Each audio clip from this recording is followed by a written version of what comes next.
Lisa would rather take a selfie than look at a sunset. Brittany has kissed 367 men, and turns out international Meredith is more annoying than domestic Meredith. Welcome to Showmance, guys, the only show on YouTube doing deep dives on shows with no depth. Dives as deep as the Excel spreadsheet entries. That's for sure going to come in handy when it's time to make those phone calls to you may have contracted mouth herpes from me. Sorry about that. How many other lists does she have going on? Like when she said this is the 6th most hurtful thing or traumatic thing that's ever happened to me, I now understand where that came from. This broad has lists of her traumas, of people she's kissed, of the amount of time she's gone to Disneyland, of she's like Janet, of the celebrities' houses she's pooed in. She just kind of seems to me like she's never really cracked out of like her teen years mentally, because she emotionally. hasn't. Yeah. She's a child. Yeah. I feel like you guys make a list of the guys you've like knocked. In but college? Not kissed. Not right? When you're in your 20s, maybe, but not in your 50s or 40s. Yeah. And that's just because you just like, I always want to make sure that mine was under a certain number. So like, you did? Yeah. Oh, I don't care. Good for you. Okay. What was the number you wanted to be under? Yeah. Under 20? A 25, under 25. Well, how'd you come up with that? So if you went over 25, were you like damaged goods? No, well, I mean, kind of.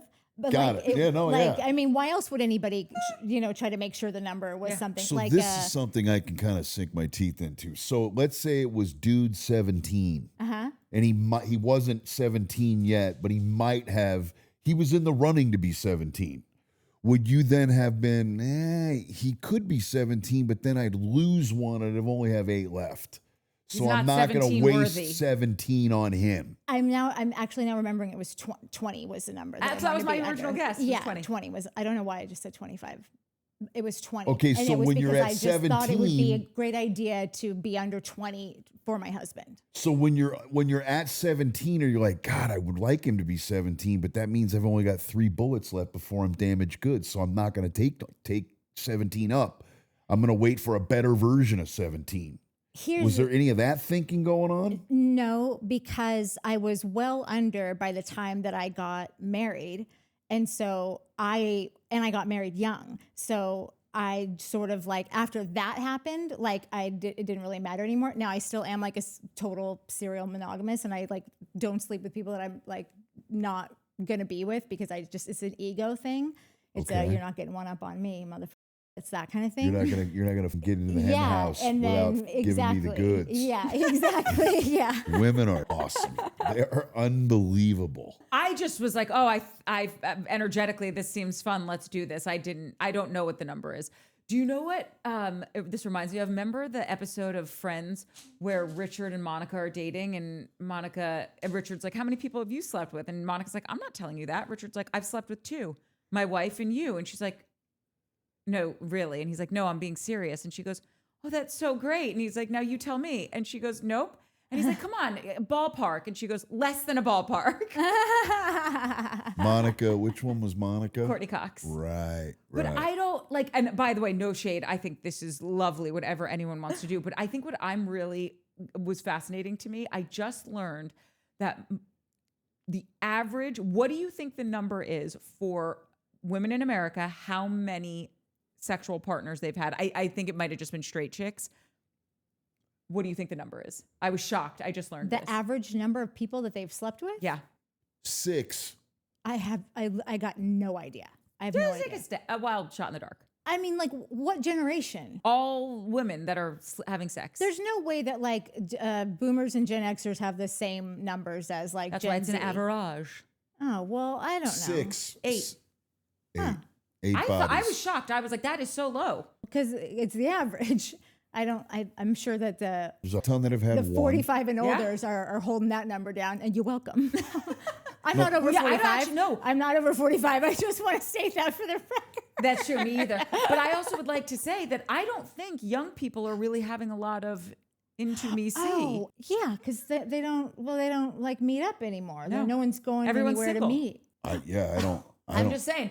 It's just an interesting fact. I think actually, like the older generations are the Huas Yeah. of the group. No, I think probably the 30s. People that are in their 30s are the ones that are racking the numbers. Under that and Really? over that are probably holding it down. Yeah. I don't know. The 30-year-olds I know, I don't think are stupping like that. But I really think it was, I think the average went up because of like 38 and up.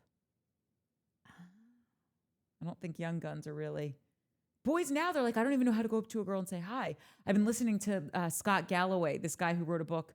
I like that guy. I love him. Yeah. He was Who's just, this guy? he wrote a book, Notes know on a him if Man. you saw him. Notes on Being a Man. I told you it's the book that I thought Boston might enjoy. Got Your it. son. Anyway, and he talks about like how young men will come up to him and be like, I don't even know how to say something to a girl. And he's like, first of all, take a shower. First of all, get your hair Yeah. cut. Like the number one question, if you want to go up to, if you're straight, a straight dude, and you want to go up to a girl, the number one thing you need to ask yourself is, would I have sex with me? And I thought that was brilliant because guys are rolling around with their outfits like a slopopotamus, haven't brushed their teeth, haven't gotten a haircut. And it's like, here's a girl who's flossed tight and right, gone Yeah. to Pilates. And it's like, no, you are not coming in my house with white carpeting with Yeah. that mess going on. Yeah. Sorry, Charlie. Anyway, What do you think the number should be? It doesn't matter to me. Although I don't need to know nothing about anything that happened before me. Yeah. The number can be whatever it is. I just don't want to know about it. yeah, Shane Yeah. always said that when we dated, and I always wanted to know about everything that happened before me. Yeah, I was like, I don't know what that is about. I don't want to know nothing. And if I walk into a room Oh, and there's someone you've been with, I want you to tell me so that I know. I don't want you in a room with a dude with you two knowing something I don't. Oh, really? Yeah. there was a guy Oh. that I briefly Opposite for me, I think. Go on. There was a guy that I briefly dated that I had said before I knew Shane's rule. I was like, oh my God. I'm like, I dated a guy that you guys are very similar. And he was like, I don't want to know. Don't tell me. I'm like, oh, okay, fine. I won't tell you.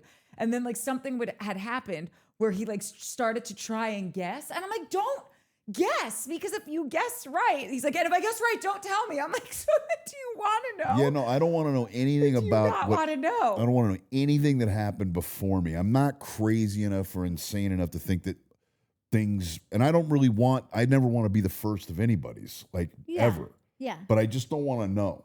I don't Yeah. want to think about it. I don't want to know. I don't want to know details. I don't want to know graphics. Just that happened. Yeah. And I don't. I'm not asking to see like a home movie about it, but like I'm fine to know like, oh, I was with this person, we had a great sex life, or I was with this person, wasn't really whatever. Like I'm okay. It's a free it's a free space. We're in the trust tree. But no, are you spoiled after a certain number? No. If I fell in love with you, I'm in. Yeah. Totally. And like I said, for me, it was really all about ego stuff. It's not so much about like what I think people should have or shouldn't have. It was just like, I like to walk in a room with like a level of confidence of like suck it, you know? Yeah. And like the thing about that you just said about wanting to know if they're in the room, you don't want any secrets. I would way rather not know. I would way rather sit at a table with Mike and another woman that he has for Than know that 3 he hours. has. Oh my God, 1,000%. It's like I would act so weird. Oh if my God, you would. If I, you know. Yes. Yeah, I wouldn't be You able would be to. like, you remember the episode of 30 Rock where Yeah. Jack is trying to do the commercial, but Yeah. he suddenly doesn't know how to act like a person. And he's like, what do I do with my hands? Yeah. Maybe if I'm holding a mug, and then like the next shot is him holding 2 mugs. Yeah. You would need to hold 2 mugs. Yeah. You'd be very awkward. No, totally. And I would be thinking everything I'm saying, oh, did that sound like an innuendo for something? Or does that sound like I was trying to passive aggressively I'd like say the cold something? noodles. God, why did I say that? Yeah. Because he called you a limp noodle. Yeah, no, thank you.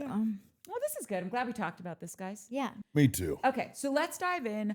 Obviously, we are now doing a mashup, so we're doing Yeah. 2 weeks in one episode. Yeah. As a reminder, we decided to do this every other week because We want to enjoy ourselves. yeah, we want to enjoy ourselves. It's just so much easier to talk about it after 2 weeks and kind of like letting all the idiocracy like sink in and Yeah.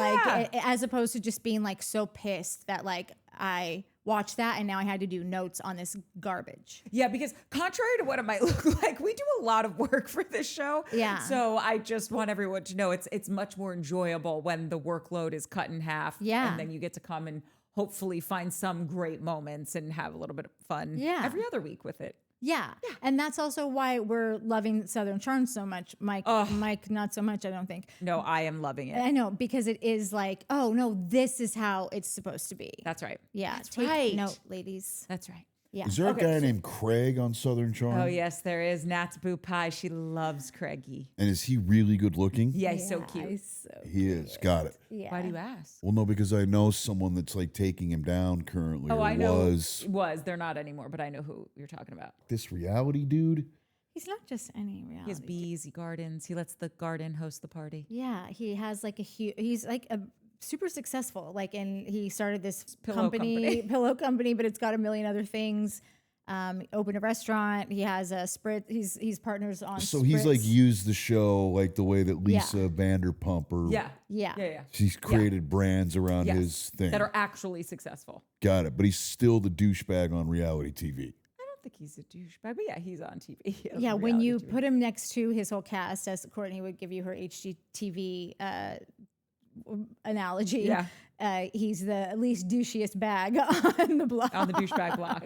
Yeah. It's like when you watch the HGTV Reno and it's done, like this isn't Architectural Digest, but is it far better than what was there before? I don't know what any of that meant. Okay, well, I'll explain it to you when we're at home. Yeah. Let's do that next season. Let's do HG Reno.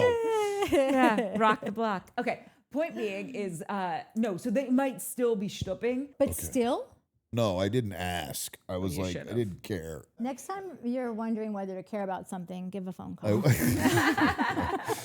And he was with the 20-year-old redhead, right? Yeah, and they had 2 kids. Oh my And then he went to God. jail for domestic abuse. And then he decided to run for Congress again because there's no bottom to his bottom. Yeah, he was gonna try. He thought he could take out Lindsey Following Graham. the example of people in front of him. That's right. Okay, so we start with the silly Greek lesson at Angie's house. The highlight of that was seeing her dad because I can't get enough of her dad. Louis rocks. He's the best. It's the only name I can remember. I'm actually shocked that you do remember it. Yeah, Louis the beast. Then we start like everyone's packing. Lisa is wildly embarrassing while she's packing, saying like, I'm bringing Versace. I know it's not Greek, but it feels Greek. It's like, just don't announce the designers you're packing. And then she's got all those like Gucci boxes in the back. It's embarrassing. It's so tacky and embarrassing. Your impressions are the best. Will you keep doing her again? Please keep doing I Lisa. can't now. It's too much pressure. No, do the Greek No, and Versace. But Do I it think again. that it just sounds like your mom. It's so great. No, but it's fine. Go No, ahead. I can't remember it. It's too much pressure. I'll No, think it's of it. Versace. It's Greek. No, she was like, John, I'm gonna bring my Versace. No, because my mom's more like this. Like, listen, Court, she's a little more upbeat, a little more peppy. Lisa's more like, no, I'm bringing the Versace. And it's Greek, but it's not. It's Italian. I don't know. I can't do it. I gotta practice it. The dude's just standing He there wants like to kill himself. he does. But right after Bronwyn's like divorce news got out, she and John did a TikTok or a social media post immediately, and were like talking about how much they loved each other. Like they were like skipping down the street together, and like.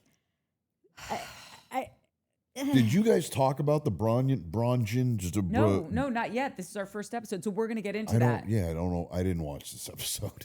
Oh, yeah, I watched he- the last one. I watched the most recent Yes, one. I you didn't did. watch the. I didn't know we were doing Yeah, 2 in a Shane row. doesn't do a lot of I work. was for out this of show, town but last we week. do. I had to go to work. So Listen, I had to go to work. I thought you guys did the show last week, Okay.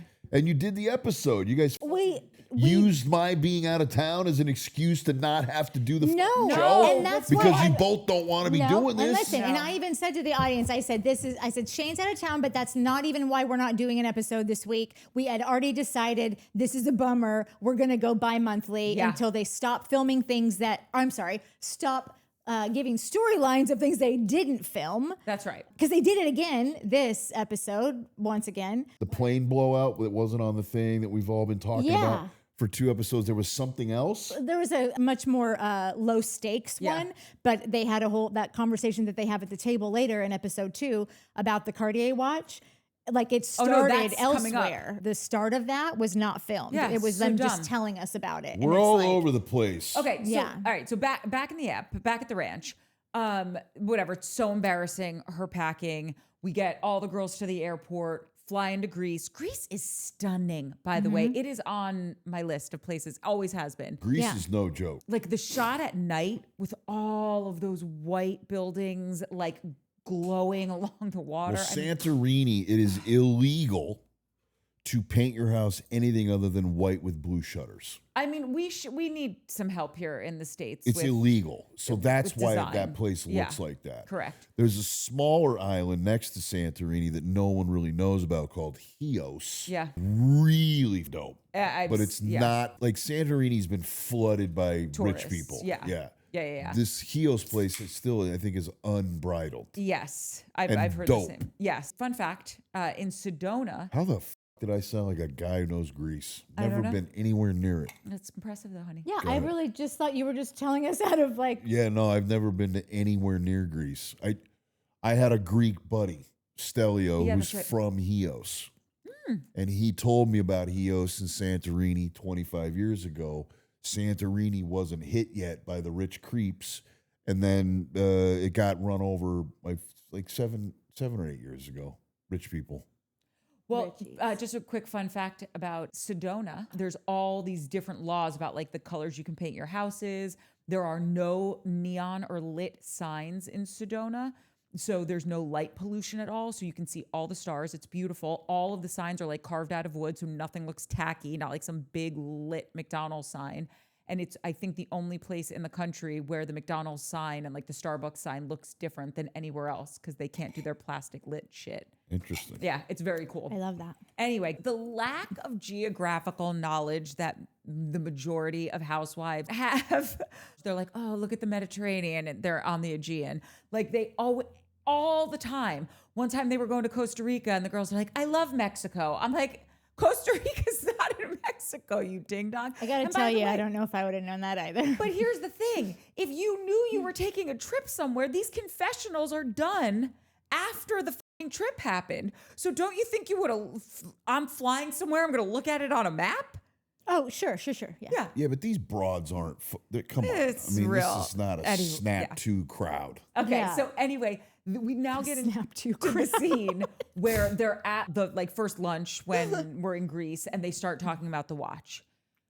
There are so many reasons why this scene is irritating, but for me, the first is saying, oh, I got a Cartier. You got what from Cartier? Yeah. Cartier sells many things. You got a watch. Call it a watch. When so like it's not a Rolex. Like Rolex only makes watches. Maybe you could get like a desk clock, but that's watch adjacent. You're not buying Rolex sneakers. So like it makes sense if someone says I bought a Rolex. It doesn't make sense to say I got a Cartier. It just sounds like I don't want to say you're a loser because some of these, I like Heather. I don't know what, like, this is the dumbest conversation. And also, There's a dumber conversation. Yeah, The there's- one we're having about Yeah, it. Yeah, the fact that we're having a Yeah. conversation about It's this. dumber. Who's the dummy now? Dirty. This that's is like, nice. oh, I got a Gucci. But Well, you got a but- Gucci what? but A Gucci here's the thing, sweater, a though. Gucci shoe, a Gucci watch. Listen, and I could be wrong, but I there's something in me that's telling me that like didn't Cartier like weren't they not just a watch company, but like weren't they the known for watches Sure, company? but they have so diversified. The Cartier, I would argue the Cartier love bracelet is known more than the tank, right? I mean, like for how long it's been around. I think In her defense, Yes. for the length of however long, Cartier watch was like that's what you got from Cartier. 100%. I'm just saying now because they've diversified their right, platform but they're so old. much. They're old, and also I didn't know that Cartier was now for grannies. But then it made sense when Angie her being able to prove that she had one first. Yeah. she had to go find the post, the receipt on Facebook. She has a photo on Facebook. The second that you're citing Facebook as a place you got to go find That's something. right. That's old It's people. yeah.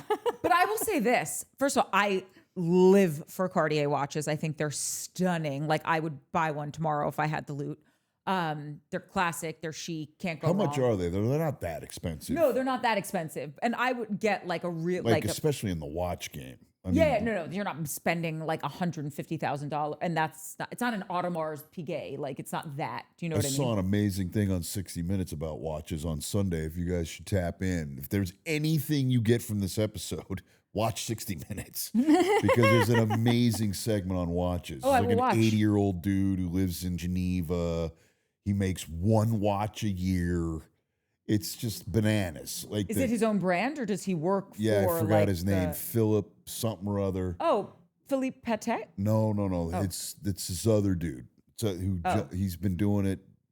I mean, he's been doing it since the 40s. Wow. Okay. Well, I will be watching that. It was yeah, really see what dope. I did there? Makes one watch a year. It takes him Thanks. 1,000 hours to make a watch. Yeah. One Yeah, watch now that you a can call by year. its first name. I don't know. I just think it makes them sound very nouveau riche. And I always say money talks, wealth whispers. And if you got it like that, you don't have to shout it from the rooftops. And I just think it makes you seem lame. I think it makes you seem so silly. I get Heather was doing it to like get Lisa's goat, but like try a different tack because it's so dumb that we now are like taking up airtime. We're talking about a watch that you got at duty free. Nobody cares. Which one's Heather?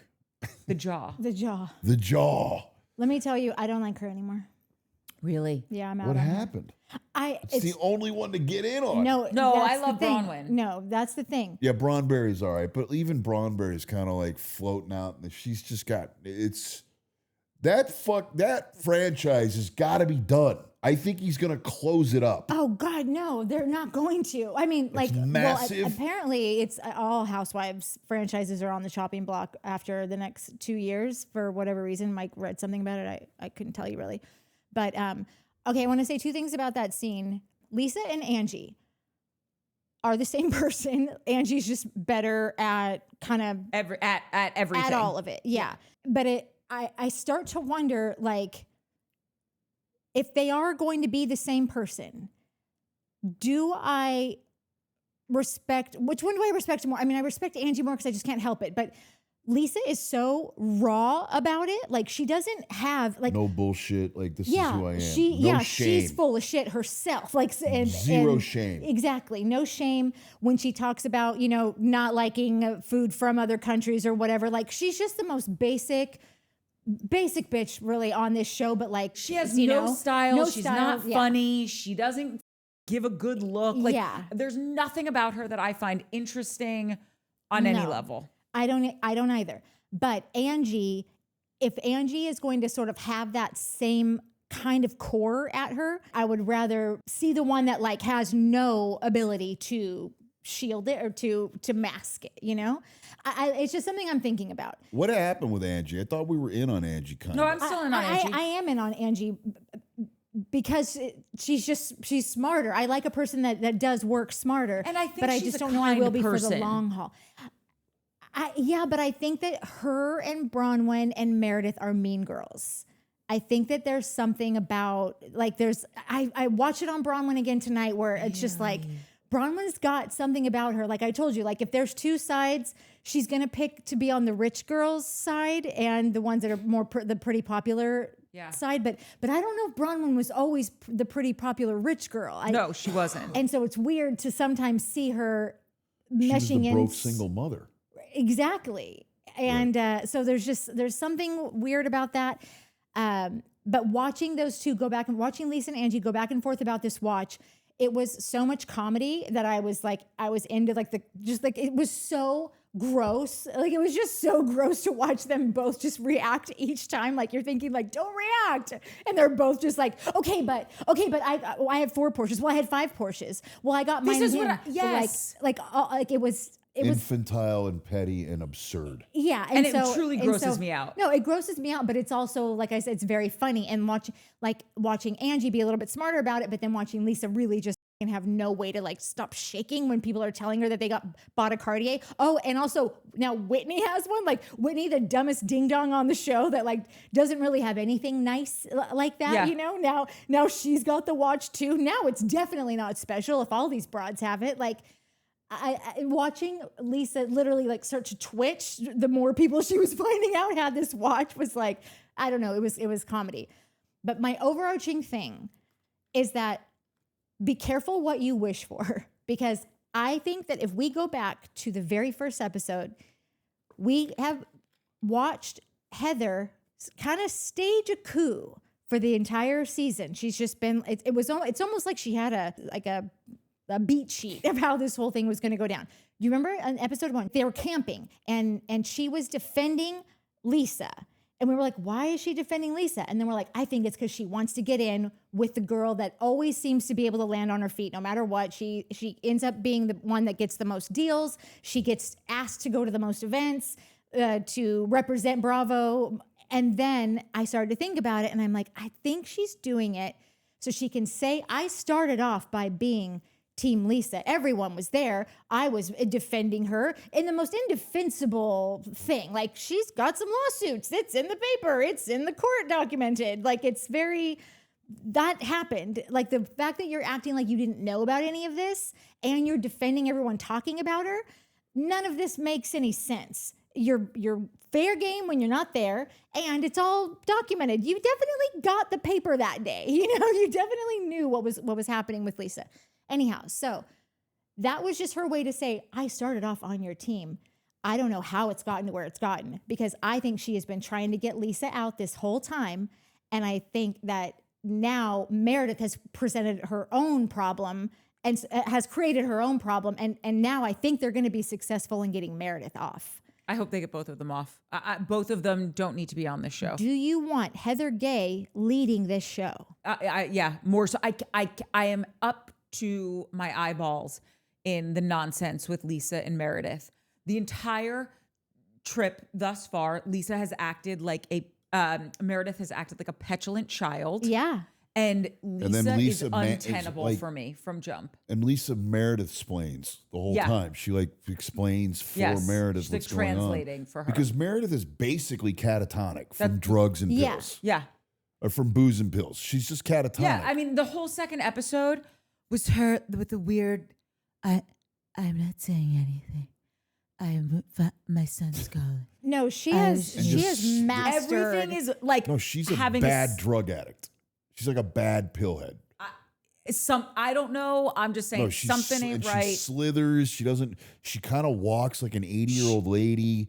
The whole thing, she's like in a bad spot, really, in her life personally. Whitney is saying that for whatever that's worth. No, but you watch her mood swings over the course of the season. She's up, she's down, she's drunk, she's not, she's high, especially in the morning. Like these pillheads, it's tough to get going in the morning. Yeah. It's tough to get going in the morning. I got a comment for you. Nicole Quinlan chimed in and said, still love Shane. When he gets back, I'd love to hear his take on Meredith and the substances and the drug tests and all of it. Seems like evasive maneuvers and deflection. And Oriel Thompson chimed in and said, same.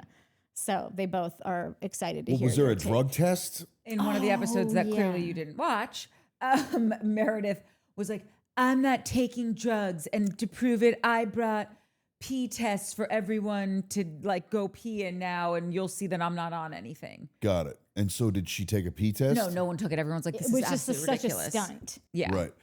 She's clearly on pills. She's got that slow motor skill thing. It's just the bike chain, and this happens from pharmaceuticals. It's like if you put a bike, when you flipped the bike over when you were a kid and you put the chain back on and you were doing the pedal and it was going like this and it was running nicely. The chain, it got like a chink and it just starts to stagger a little bit. That's her brain. You can see it. It's absolutely prevalent and unavoidable. And it's kind of irresponsible for these people to have her on the show. She's a mess. And she's Mother's Day, and I'm thinking, has this broad ever in the 9 episodes we've watched had a thing where her kid was as important to her as it?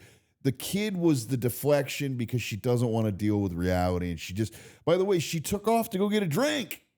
They didn't show it, but that's what she did. Do you think? Of course. Oh my You don't God, think they that would have flew shown right that? over my No, head. she probably told production, I have to have a drink or I can't do this, and I'm not filming, and if you film me taking the drink, I'm not coming back. And they let her go get a drink because they knew what happens when you put a drink in a housewife. It can only be good if you're filming it. Yeah. So she went and got a drink to start up her day. I know that drink. No, I listen, I'm not disagreeing with you. Something is rotten in the state of Denmark with what's going on with her. She ain't all clear. they're in the bus ride to the beach, and Meredith leans over, which is so manipulative, what she's trying to do with Heather, saying like, listen, I want to talk to you, and if we could, I've been thinking if we could have a conversation. That's what she looks like all episode. She's like, well, Heather, I'd like to. But the face talk is with always you. like, it's very. Yeah.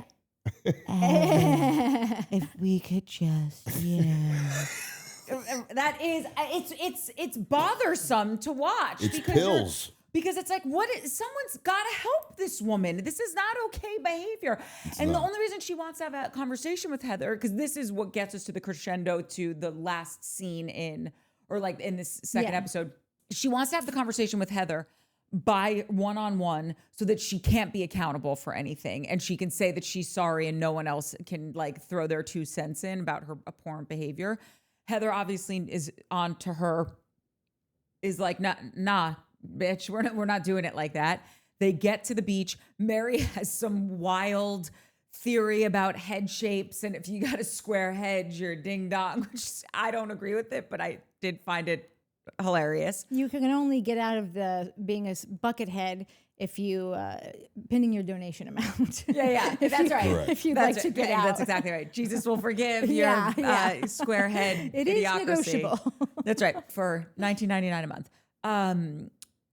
And then when really the big kind of headline for me when we go to the beach and the girls are having lunch and everything is when Angie takes a swing at so Bronwyn, you said you're okay with being in an open marriage, and out of nowhere, Bronwyn has done a complete about face and is sitting at the table telling all of these girls that she has already told in the episode prior that Todd's been sleeping at a hotel. She's been entertaining, doing something different with their marriage. She never said I want an open marriage, but she did allude to the fact that she'd be open to pick a girl for him. Let me tell you something. That's like saying, these big droplets of water are falling from the sky, right? So it's raining. You didn't say it's raining, but that's the definition of rain.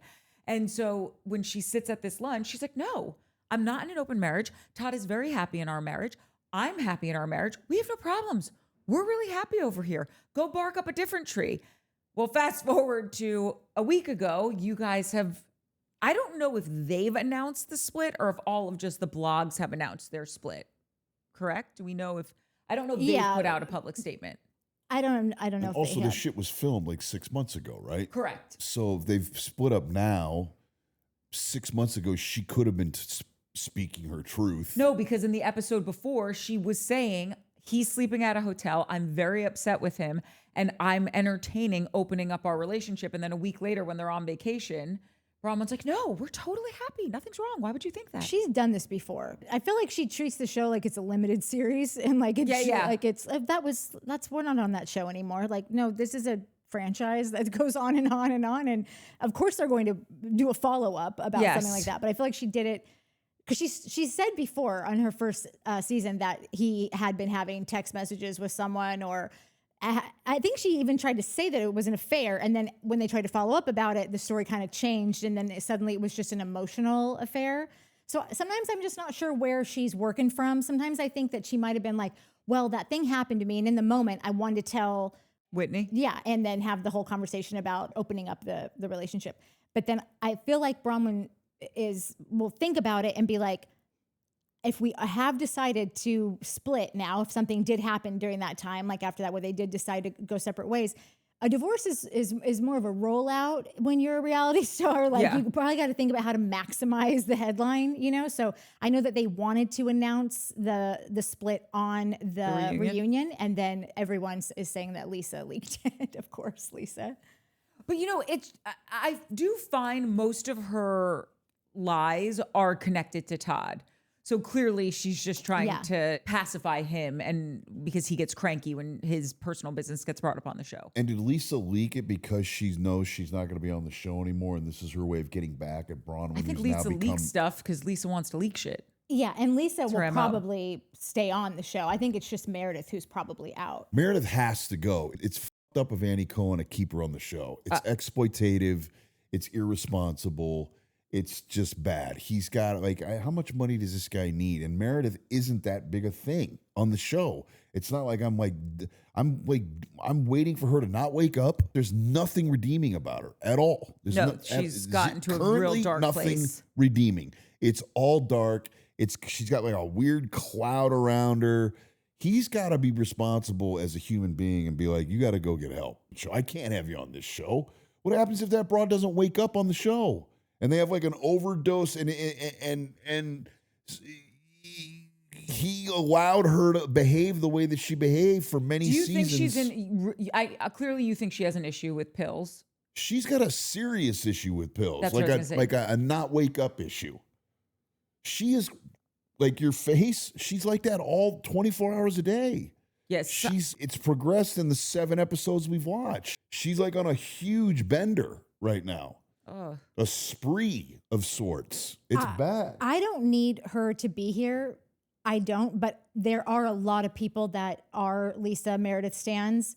A lot of people that are like very into the show that would much rather have them here than Heather, I think. And it's not going to be one of the, obviously Heather's not going anywhere, but all I want to say is that I foresee not loving Heather at the top of the food chain. Like I already am thinking she's getting a little too big for her britches. Yeah. I can understand not wanting her to be, like thinking that that's her best position on the team. Yeah. But come hell or high water, I would like Meredith and Lisa to exit stage left. It's too much for me. I would too. I don't enjoy it. But I would like the show to have a plan to replace Lisa's role with someone with a very large personality. Same. That is going to battle with Heather. Correct. The problem with this show is there's nothing redeeming about these people. Like there isn't. It's the same problem with like this show Plurbius that I'm watching, right? This woman is awful. There's a woman, she's the lead. She's I watched the first few episodes. It's all of about that. her. The whole show, it's like her show. Yeah. So awful and moody. You want to keep watching it because it's a really well done show, but you're like, you hate this person. Yeah. And there's got to be some moments where like, I'm charmed by Lisa, or like, oh, that's kind of funny, or I get that. That's why I like Angie, because I see Angie with her dad. I think Angie's a good mom. Like, we got to get those moments. Well, these other characters on these other Housewives shows, they're, Lisa Rinna, is she on one of those shows? She was. Right. So she's out of her mind and she's a kook, but she's like likable and redeeming. And her husband's very likable. And she's self-effacing and she's in on the joke. Like, Lisa is not in on the joke. She's not in on the joke, but she is such a caricature of herself at this point. There are people that watch a show that do not take it seriously like this. A large quantity of those are gay men. And I think that they much more get off on bitches like Lisa and Meredith than they do the rest of these hoes. They just appreciate it, Yeah, there's nothing there for me to appreciate. Yeah, I see both sides. What's next? Okay, so after we have that weird, like, Brahmin had a partial lobotomy. She's completely denying everything she said the week before. We get back to the house. Meredith talks to Mary real quick and is like, listen, I am so out on Meredith. This situation is untenable for me. She keeps trying to corner me, have a conversation. And Mary like, says this about Meredith? Heather says this about Meredith to Mary. Got it. Mary's like, go tell her this. Like, speak up for yourself. So the girls all go to dinner that night. And by the way, when they're walking to dinner and Whitney Rose fell down the hill, one, I was so impressed that she didn't tear her leg up. That was such a graceful way she fell. Yeah. Two, that is my worst nightmare. Oh, that's my worst nightmare, but I love watching anyone fall. No, fall like that, because it's one blink and I could miss something, and I'm like, it's a lot when I fall. Yeah. I'm a large person. Anyway. Limbs. Shane, to this day, Shane gets nervous when I cross the street or if I walk quickly. Yeah, because limbs fly and there's I know. How many times have you broke your toe? Only that one time, but I broke my whole foot with it. Oh, okay. It was real bad. Yeah, it's like a stork. It's just limbs and arms. It's bad. I fell a lot more from 26 and under. I think maybe I've gotten better with my balance. Yes. Coordination. Yeah, I've tripped up the stairs and broken a rib. By the way, none of these things were done drunk. They all sober. Walked into a wall one time and my whole face was bruised and bleeding.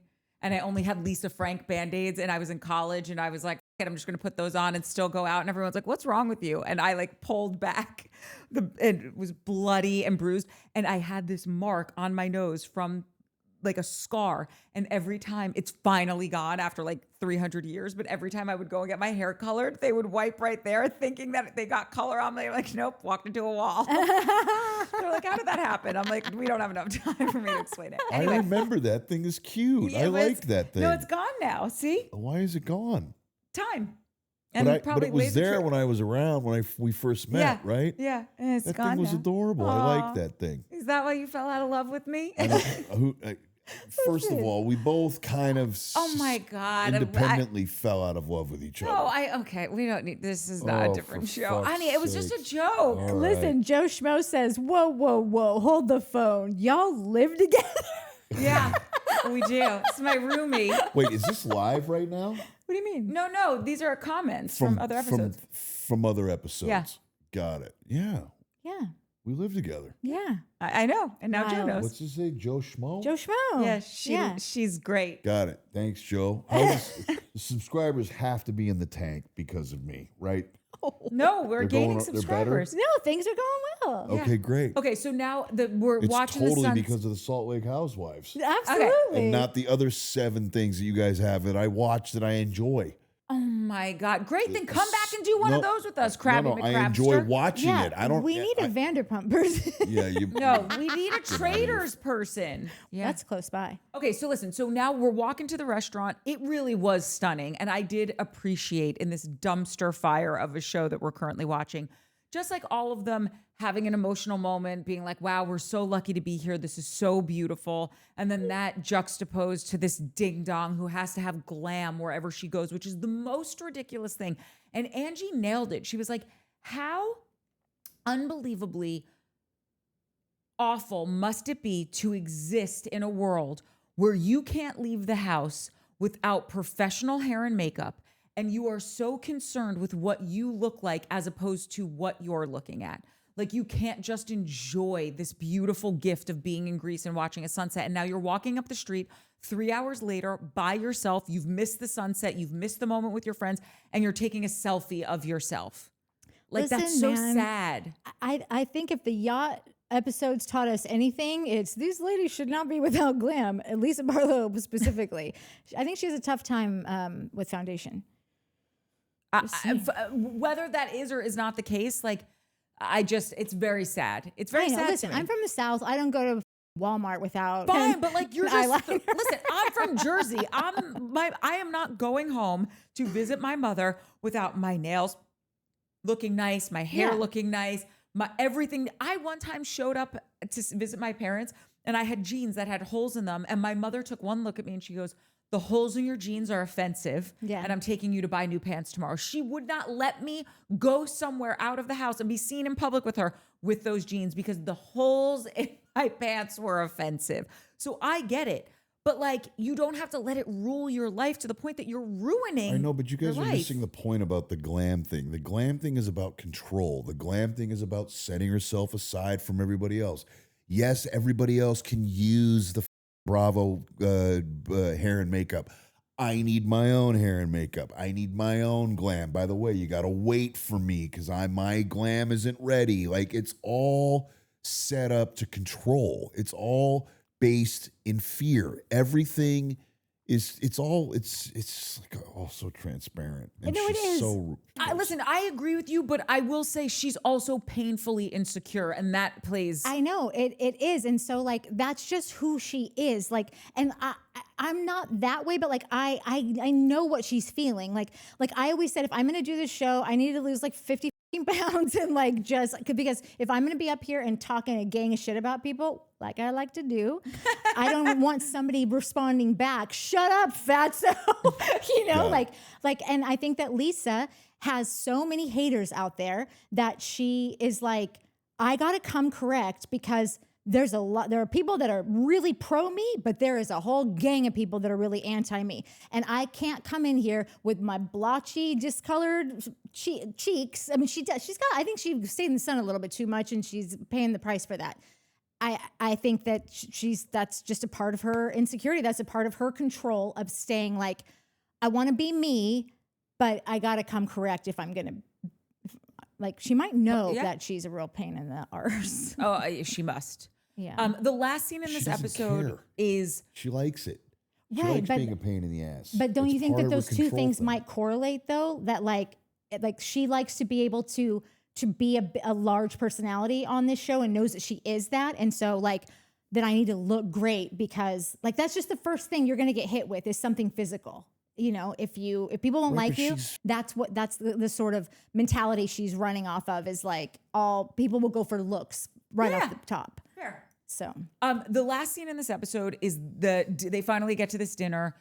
Meredith gives the olive branch to Heather, and it obviously blows, backfires in her face because what Meredith is so blind. She's choosing to be blind to this situation. I'm aware, but it's so frustrating as a viewer, and I'm sure as people sitting at this table with her, is you can't genuinely apologize for what Heather is asking you to apologize for because you are saying that none of this happened. So it's like, I'm so sorry. It's like saying, I'm so sorry you have a dent in your car. No, I want you to apologize for hitting my car. Yeah. And you're refusing to acknowledge the fact that you drove your car into mine. And we're just a ship going nowhere because this entire argument that, when Heather does want to bring it up at the table and Meredith is like, well, this is why I didn't want to talk to you in front of everyone. And Heather's like, this is why I did want to talk to you in front of everyone because you're trying to say, here's a necklace. I'm sorry. Let's forget about it. And you're not apologizing for what actually happened because you're denying what happened, which is denying my feelings, which is denying the fact that you've really upset me. And I can't move on from that. And then Lisa becomes, to your earlier point, Lisa becomes Meredith's mouthpiece once again. Then Lisa starts crying out of nowhere because she's got to make it about herself. And it's a ship going nowhere. Because they're realizing what is happening. Like Who's you realizing? You gotta dive one layer deeper. Wait, who's on realizing? this. Both Lisa and Meredith are figuring out if they're going, oh, it's like that moment that like you realize like, oh yeah, Trump's getting impeached. President Pence? Like like you're like, wait, what is the I don't like it's they're realizing that like Heather has been plotting this from the jump. Now, whether the ladies deserve to go or not, put that aside. I think that they know that there's two things. Either that thing that Meredith did on the flight, either that all really happened the way that that Brittany and Heather and Whitney are saying that it did, or it didn't. Like we truly have no idea. I have always leaned towards it. Something did I feel happen. like I know. That's what happened. So say that it did happen, then that is so gnarly and horrible, and it puts Bravo in the position to have to address it. Like, so I think that Meredith knows. But their plan is working. It totally to is. deny it because you're now having a conversation going, I don't know if it did or didn't happen. So to deny it's not on camera, then just lie and double down and say it didn't happen. And now it's a couple weeks later, you're saying it could have happened, it might not have happened. Like you're questioning. If I hadn't had from episode 1, were you here on episode 1 when they went camping and? Oh, I've been here since the beginning. You have, okay. You've missed 2 episodes. No, I was sick as a dog. Yeah. Yeah. And I was working. I was working last week. And by the way, watched them all except for this last one. I was in New York. I didn't have a thing to shift the button. Yeah, sure. From that number 1 episode, Heather is up to something. I think she wants to be able to start off by saying, I was with Lisa this whole time. Like she's tried to be the best friend that she could to her. But look, you guys just really shit the bed, And so I think that they are realizing that Heather is now in this, she's been inching. She got her thing, or she got that Mormon series on Bravo. I think that they realize what Heather is trying to do. So it's not that I'm like, them denying it is making me question. I'm looking at it from such a larger picture than just did this happen, did it not? I think that they know that if they admit that this happened, that like Meredith's for sure gone, like she's going to get out, or the audience will be like, you're a horrible person. So there's really not a lot that Meredith can do. She can't admit what happened. Like it just, there's no way, and she's an attorney. She knows this better than anyone. Yeah. You can't admit that this thing happened. No one knows if it did, and she's kind of fighting for her life on the show right now. That's the way I'm seeing it, and her and Lisa both know that. So they've decided to become their own alliance. And I also think that Lisa is like, I think when she cried at that point, I think that Lisa is stressing. Yeah. And I think that crying was actually the first natural tears I've seen from her. Had nothing to do with that situation. It had to do with like, oh my God, like we're fighting for our lives here, and we're combating a person who is like a Bravo darling now. Yes, I see all of that, and I agree with all of that. I'm saying that it still remains that Meredith refuses to come clean about what she did, and I believe that she was a monster on that plane. I believe what Mary said. I believe what Whitney said. I believe what Heather said. I believe what Brittany's experience was. And they're just trying to do the great, not even double down, triple down, so that because prove it, because there's no cameras there. I don't know if I do. I always thought that. And now I'm looking at Heather and Whitney, and because Mary already has said, I think that we have a comment about it. I think that someone said that Mary has already admitted that Meredith wasn't yelling on the flight. But she said that, like, you were I know what happened. I was there. You were not in your right mind. Right. No. I think that she might have been on drugs. Mary was on drugs? No. When Mary's telling about Meredith, you weren't in your right mind. I think they're insinuating that she probably took an Ambien or a Xanax on the flight. My point is, I believe that Meredith had wildly unsavory behavior on that plane. I just don't know if it was as unsavory as the other ladies are making it. I think that the way that they keep bringing it up over and over and over again is like they are hell bent on getting an admission on this, not because like, no, we just all need to be able to move on with our lives, and we can't until you admit that this thing happened. I'm just saying, I think that there is a big chance that it is much more about, it's like somewhere in the middle. That like it wasn't as crazy as they're making it out to be, but like it's clear as day now that these ladies want these other two ladies gone, and they're gonna knock them out as they can. Whitney is so lucky that Heather has taken this position and they're cousins, because I feel like Whitney's getting to have like sort of like a better season than she usually does because she's under Heather's wing. And the fact that Bronwyn wasn't on the flight to say, because Bronwyn to me is the voice of reason, she'll say exactly. And if it's almost like she wasn't on the flight for a reason, like I know she's the one that put herself on a flight. Yeah. Well, all right. I'm just saying, like that's the person that we would all believe her. Everyone else, we've got. It was fucking for a reason. Yeah. Okay, wait. Sorry, keep going because I want to get us to the second episode so we don't lose this guy. You're about 15 minutes. Okay, so can we get into the second episode? Yeah, I mean we've been talking about it, but yeah. Okay, so now the second episode what a wonderful hour this has been. I really love both of you. No, I do. I love being with you guys. Okay, I don't believe you right now, but no, that's okay. I swear to God, I'm really enjoying this. I'm also getting, Rancho Mirage pictures for Jolene. Oh yeah, and Shane's Laguna. Coffee Company. No, Jolene is in Gelson's. I'm proud of you. I can say what I want to say. It's my show. It's been a long road. It has been a long road. It's been like 8 years. You've earned this. Oh my God, I didn't even realize it was 8 years. I thought I was feeling like 3 or 4 years. I didn't realize it's been 8 years. 2017. Jesus. Yeah. So we're so proud of him. It's in Gelson's, every Gelson's in California. Let's keep it moving. Okay, so in the second episode, we start with the girls having breakfast. I liked Bronwyn's chart. I thought that was funny. Yeah. Meredith is still sour Sally. She's so really sad. hungover. Like that's a real bad drug addict who's in need of. She needs a couple of pills and a couple of drinks just to get going. And that when she's in that van on the way to the wherever, that's the next scene. So they get in the van. She's a mess. And that was wild behavior to me. When she picks up her phone that wasn't even ringing and she's saying it's her son, and they're talking just so she can get out of the conversation. Oh, you don't believe the call even was a call? She can't differentiate the true from the false. She created that phone call out of nowhere. I think she did, because also then she kept saying that was my only chance. She goes, I'm not going to get to talk to my son, and you talked to him on the bus. She said, it's my son. And then she kept saying, picked up the dude. That's a big move, by the way.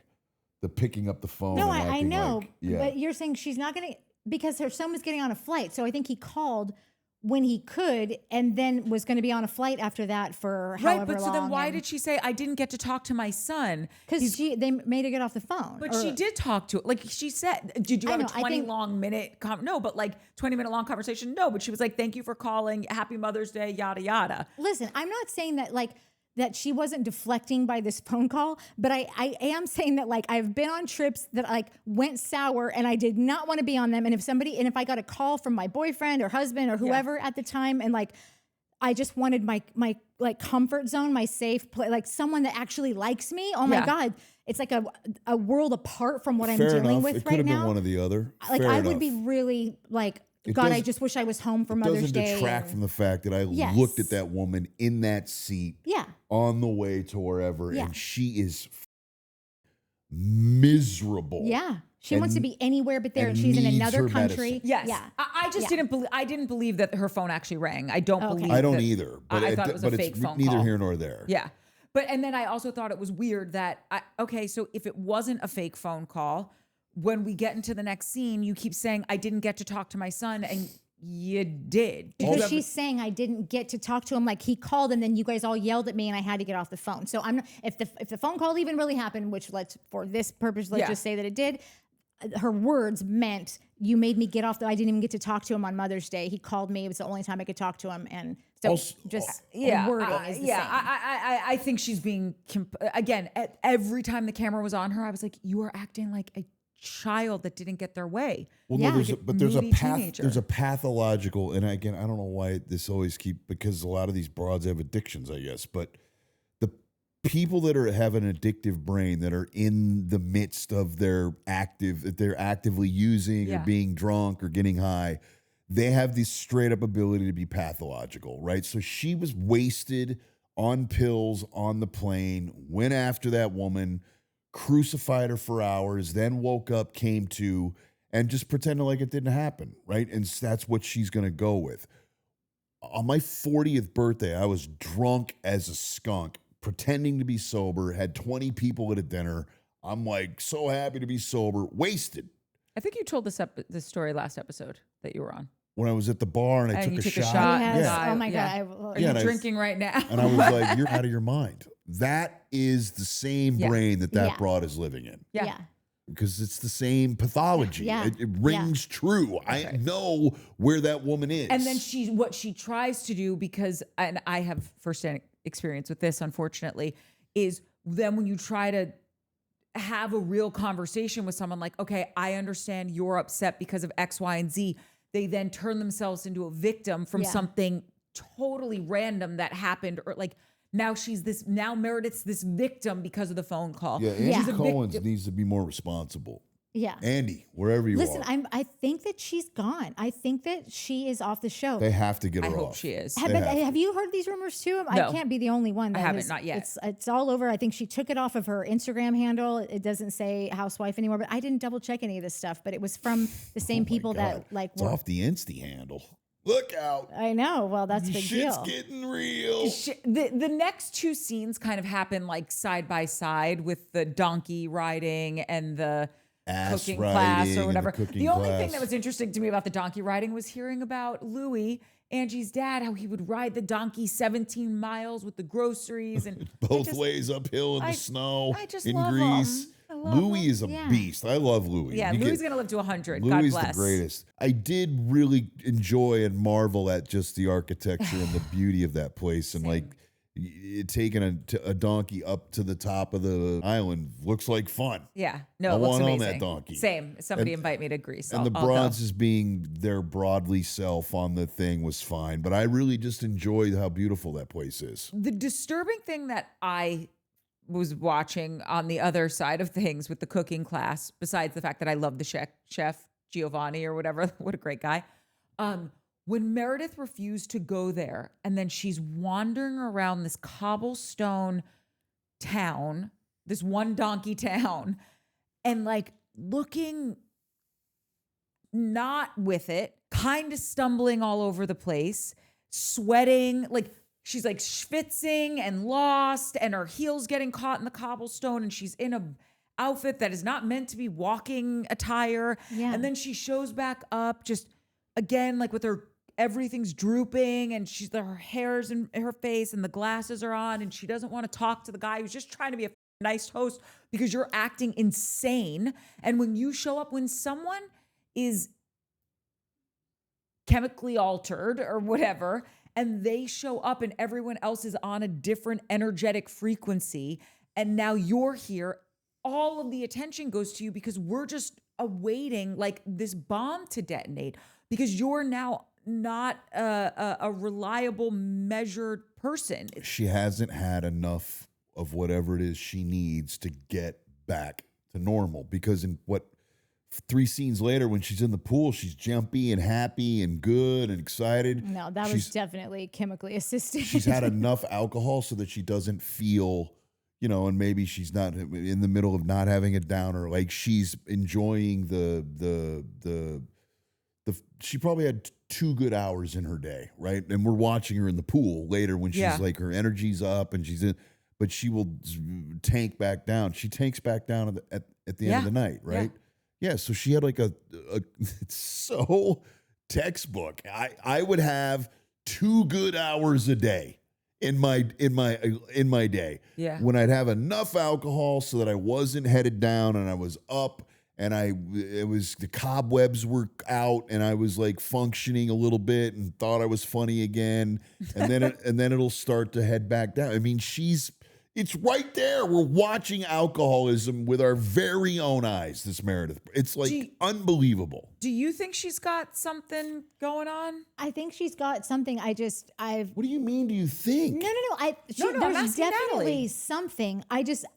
I always thought it was more pills than booze, but like, because I've just never really seen her like throwing them back really hard. And maybe I missed it. Maybe I wasn't paying attention. Maybe because they're all kind of throwing them back, and so she's just blending in. Or maybe it does seem more maybe medicated to me than alcohol. Yeah, it seems more like a Xanax, it's pills and shit, or but like some oxys, or there's like, that thing in the day where she's like she's had enough drinks at the pool where she's pretty good. Yeah. She's like kind of interesting. Yeah, and so maybe she's just either she's got a bottle in her room and she's just throwing it back in her room, or it she's just doing seems more whatever pills. she's doing whatever she needs to be doing. I mean, when she was at the pool, when we're in Totally this pool different scene, person. but like, when people are like, oh, with friends like this, who needs enemies? Like, if that's fun Meredith, I don't, that's fun Meredith? Like, what? No, when Meredith's fun, I think she is fun. Like I remember her at the beach on the yacht. Sorry about that. Wow.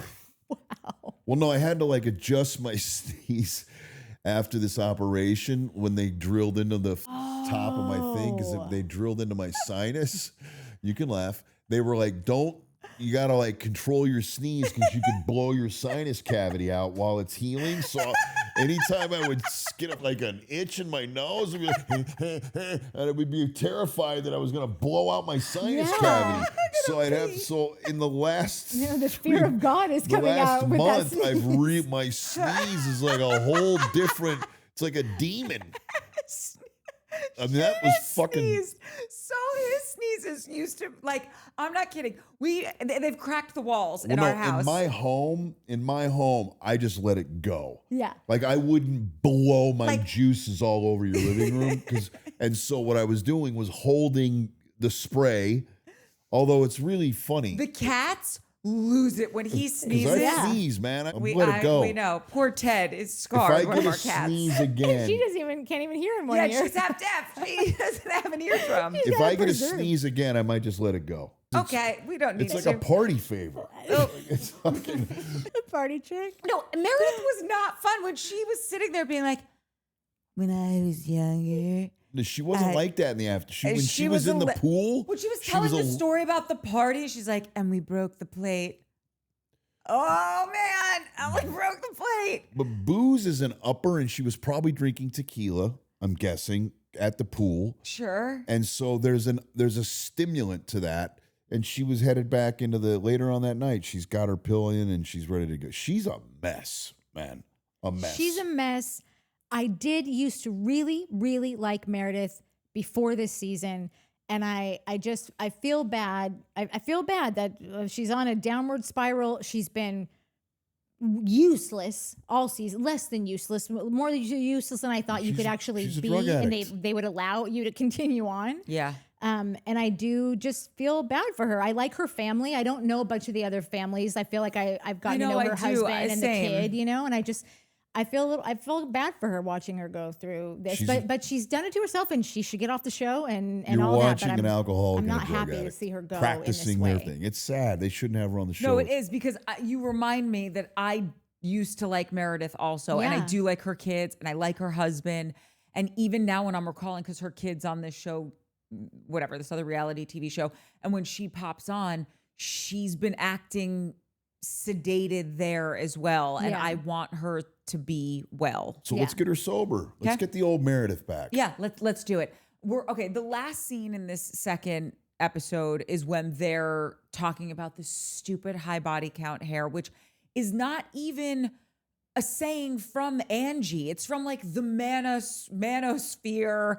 It's like trying to like shame women, like, oh, she looks fast or whatever. Like Angie didn't even come up with it. Yeah. And now this ding dong Brittany has trademarked it, and you've literally trademarked something that is an insult to women, and you're a woman. It's so you're so not thoughtful, Brittany, because you've spent too much time creating spreadsheets on the most traumatic things that have happened to you and all the guys that you've kissed. Which one is Brittany again? Donnie the Marie? really bad, the one that's got the real issues with their kids. Donnie Marie, Yeah.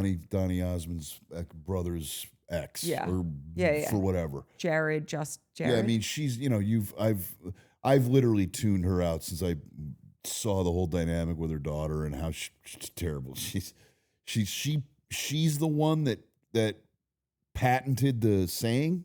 She trademarked high body count hair after she heard Angie say it. Angie insulted her and said, oh, she's got high body count hair. So in a court of law, does Angie have any recourse if she coined it? No, because Angie didn't coin it. That's what I'm saying. It's from the manosphere, which is like a conservative leaning group of. Okay. Sorry. I just didn't Joe know Roganites in the manosphere. Yeah, that's right. Yes. So what does a those high body guys- count hair mean? It means like, oh, she looks fast. Like she looks like she's slept with a lot of people. What's the hair part?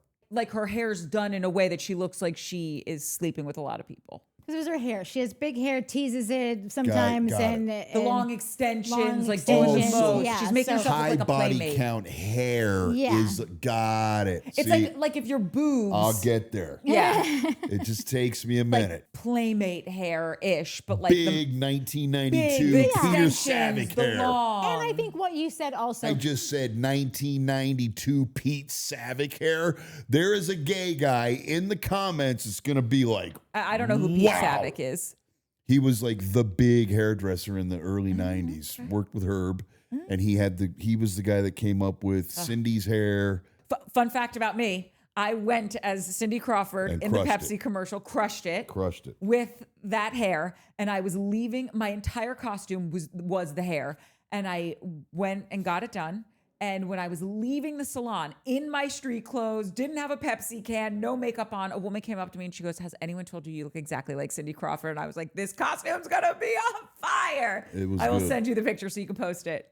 It was good. And Shane didn't take me out for Halloween that year. I went out with all of his friends because the Yes. Nebraska Cornhuskers lost. Correct. And I had to sulk. Yeah. I had to mourn the loss. We got beat by Wisconsin. Wisconsin, I think. nobody cares. I looked amazing. There was a running back who ran for 400 yards. It's like absurd. Teams don't run for 400 yards. Melvin. Well, it's not every Something day you or get other. to go out with Cindy Crawford from the Pepsi commercial. By the I know way, you had there's fun with 400 yards. You had fun with my homies. It was I did. great. We had a Melvin great time. Gordon was the guy's name. Ran for 400 on us. Thank God we remembered And I that. thought we were back, and we weren't. Anyway, When you see the photo, you will think less of Shane. I'm just telling you right now that he sent her off into the night with His friends. into the manosphere. His friends are not nothing. Let me tell you.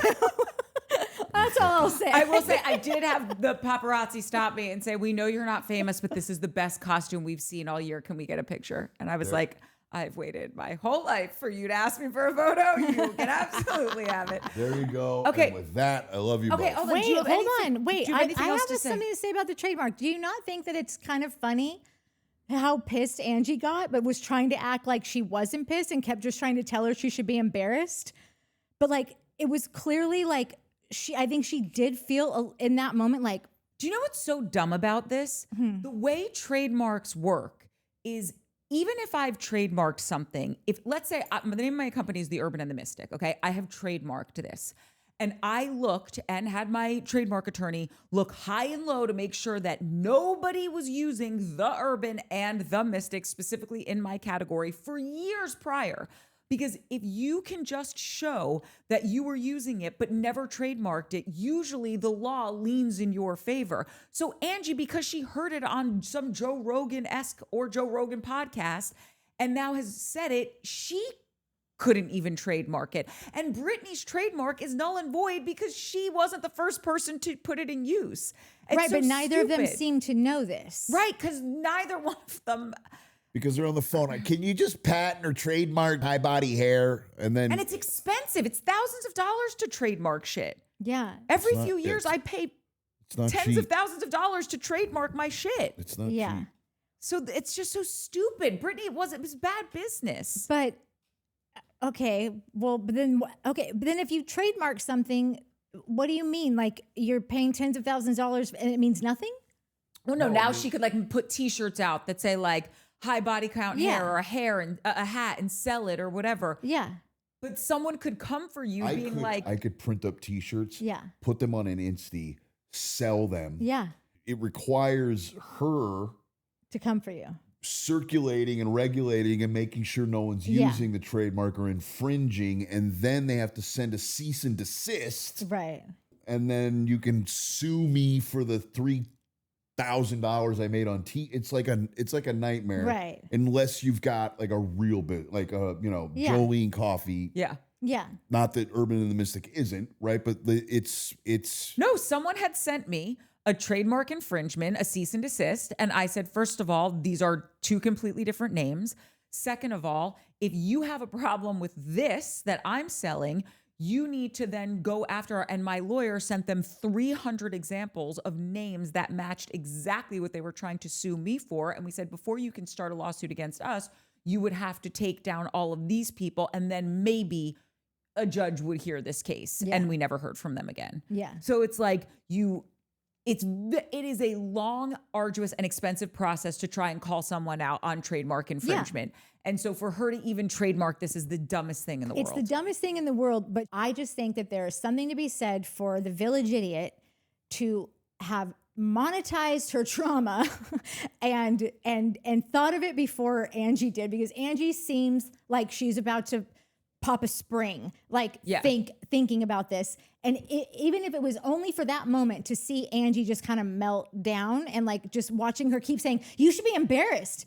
Like, hey, this bitch ain't never been embarrassed about one thing anything. ever in her Ever. entire life. And I don't know if she thought of this. This has an Osmond written all over it. You know, like doesn't it just seem like it's he very told her? Osmond. Yeah, he "You told should her you should trademark trademark this." that. Yeah, Yeah. Okay, there, hilarious. Donald. But this is Angie's tragic flaw. Exactly. She cares too much about stuff that doesn't matter. I know. Who cares who had a watch first? Who cares who had a car first? However many cars you've had. Who cares? None I of this know. matters. I Get your know. dad on the screen. Be a good mom. Show me some hair tips. yeah. Like, get over But when any she of comes this back stuff. with things like, and no, actually, your hair is kind of trashy. Like, it's actually made me rethink mine. I think it's too long for your age. It's made me rethink mine. I kind of maybe want to cut my hair down. And Brittany like could barely follow. She's like, wait, what? Wait, what's happening? And she's like, I'm just saying, like, I kind of want to cut my hair because I've just noticed how shitty your hair is. Like, it was just like, it's just so shitty. Like, Angie, like, do better. Like, That's get right. up on your thing. You know, that's like, right. get up on your platform. Like, this is all bullshit. I Why are agree, you Angie. dealing? God damn it, do better. Well, no, I just never appreciate the fights that attack how someone looks or Listen, if you fuck with me, there's everything's on the table. Love you, bye. love you. I see you at home. Joe Schmo, I'll see him at home. Love you. If that's all right with you, Joe. So we're Not next week, the week after, because we do every other. we know how many more there are? I think the next one is the finale, and then after that, there's probably 3 reunions. So we'll do the first one, and then we'll do the third one. They do 3 reunion hours? Oh yeah, Do they need 3 reunions? they do not.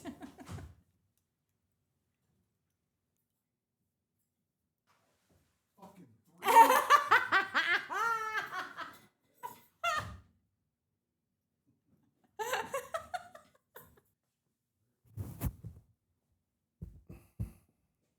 I was telling Shane what the last weeks, what the next weeks would look like or whatever. And then I was like, and then there's the reunions. And he goes, how many of those? And I go, 3. And he goes, what? And he left. And then like a minute later, the door flies back open. And he goes, 3?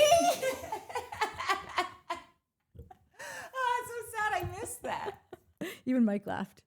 Even Mike laughed. What does that mean? I just mean like I'm an easy laugh, like you'll Oh, get yeah, one yeah. from me.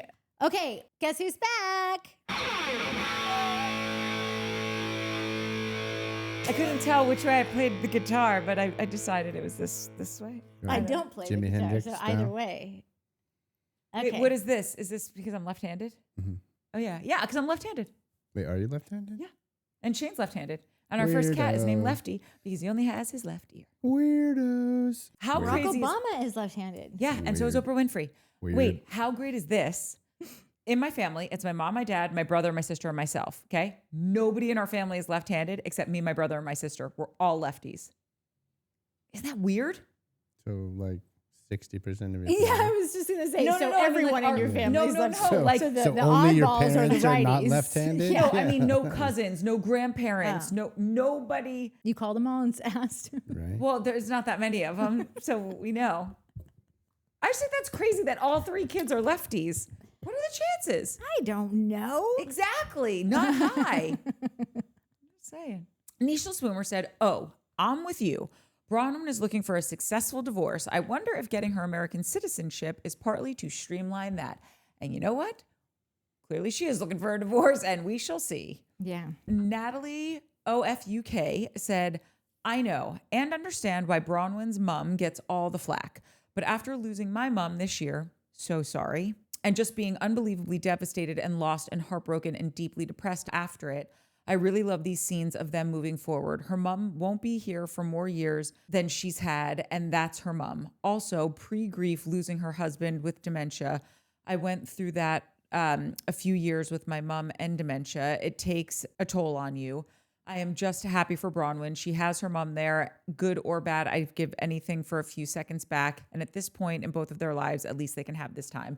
And I did think that was like a great point. And we did say we've seen like a tiny bit of growth for Muzzy. And I guess, listen, something's better than nothing. And at the end of the day, like it is still her mom. And if that helps her heal and eventually have closure with like a very difficult relationship, Yeah. I'm here for it. Nettie said, "I just enjoy girlies getting along over girlies hating on each other. I don't tune in for that." And Nettie, I am with you. I don't like when the show just becomes like these women just hating each other and there's no fun there, because so much of the older Housewives series, there were these great laugh out loud moments. And I want to go back to that. Yeah. Oh, and this was so cute. Pat Clark said, "Yay, here for the premiere again. Perfect Sunday morning. The blonde, the brunette, and football," because the last episode was just Nat and I. And so the blonde or the brunette, thank you, Pat. Harris said, "If I don't get Dolo, Frank Catania, and Frank Jr., I'm checking myself into the loony bin. That was the meanest thing you've ever said, Nat." And I want to say, I agree. We need Frank Jr., and Dolo on our screen when Jersey fires up again. Why are you being mean to Harris? Listen, I'm just trying to prepare everyone for what might be happening. By being mean Because- to Harris? Because it seems like Jersey's coming back and they're trying, but like they haven't announced anything. And they're putting out just like little things like, oh, like they put something out about how Rhode Island would really love to have more Dolo. So it seems like even Bravo might be trying to tell us something. Like you're not gonna lose Dolo from the Bravo universe, but like if Jersey can't get its act together, then We'll just keep her on Jersey. Okay. No, I it's the only way that I want to see Teresa on television is with Dolo next to her and Gia on the other side. Right. So None of that sounded like an acceptable reason to be mean to Harris.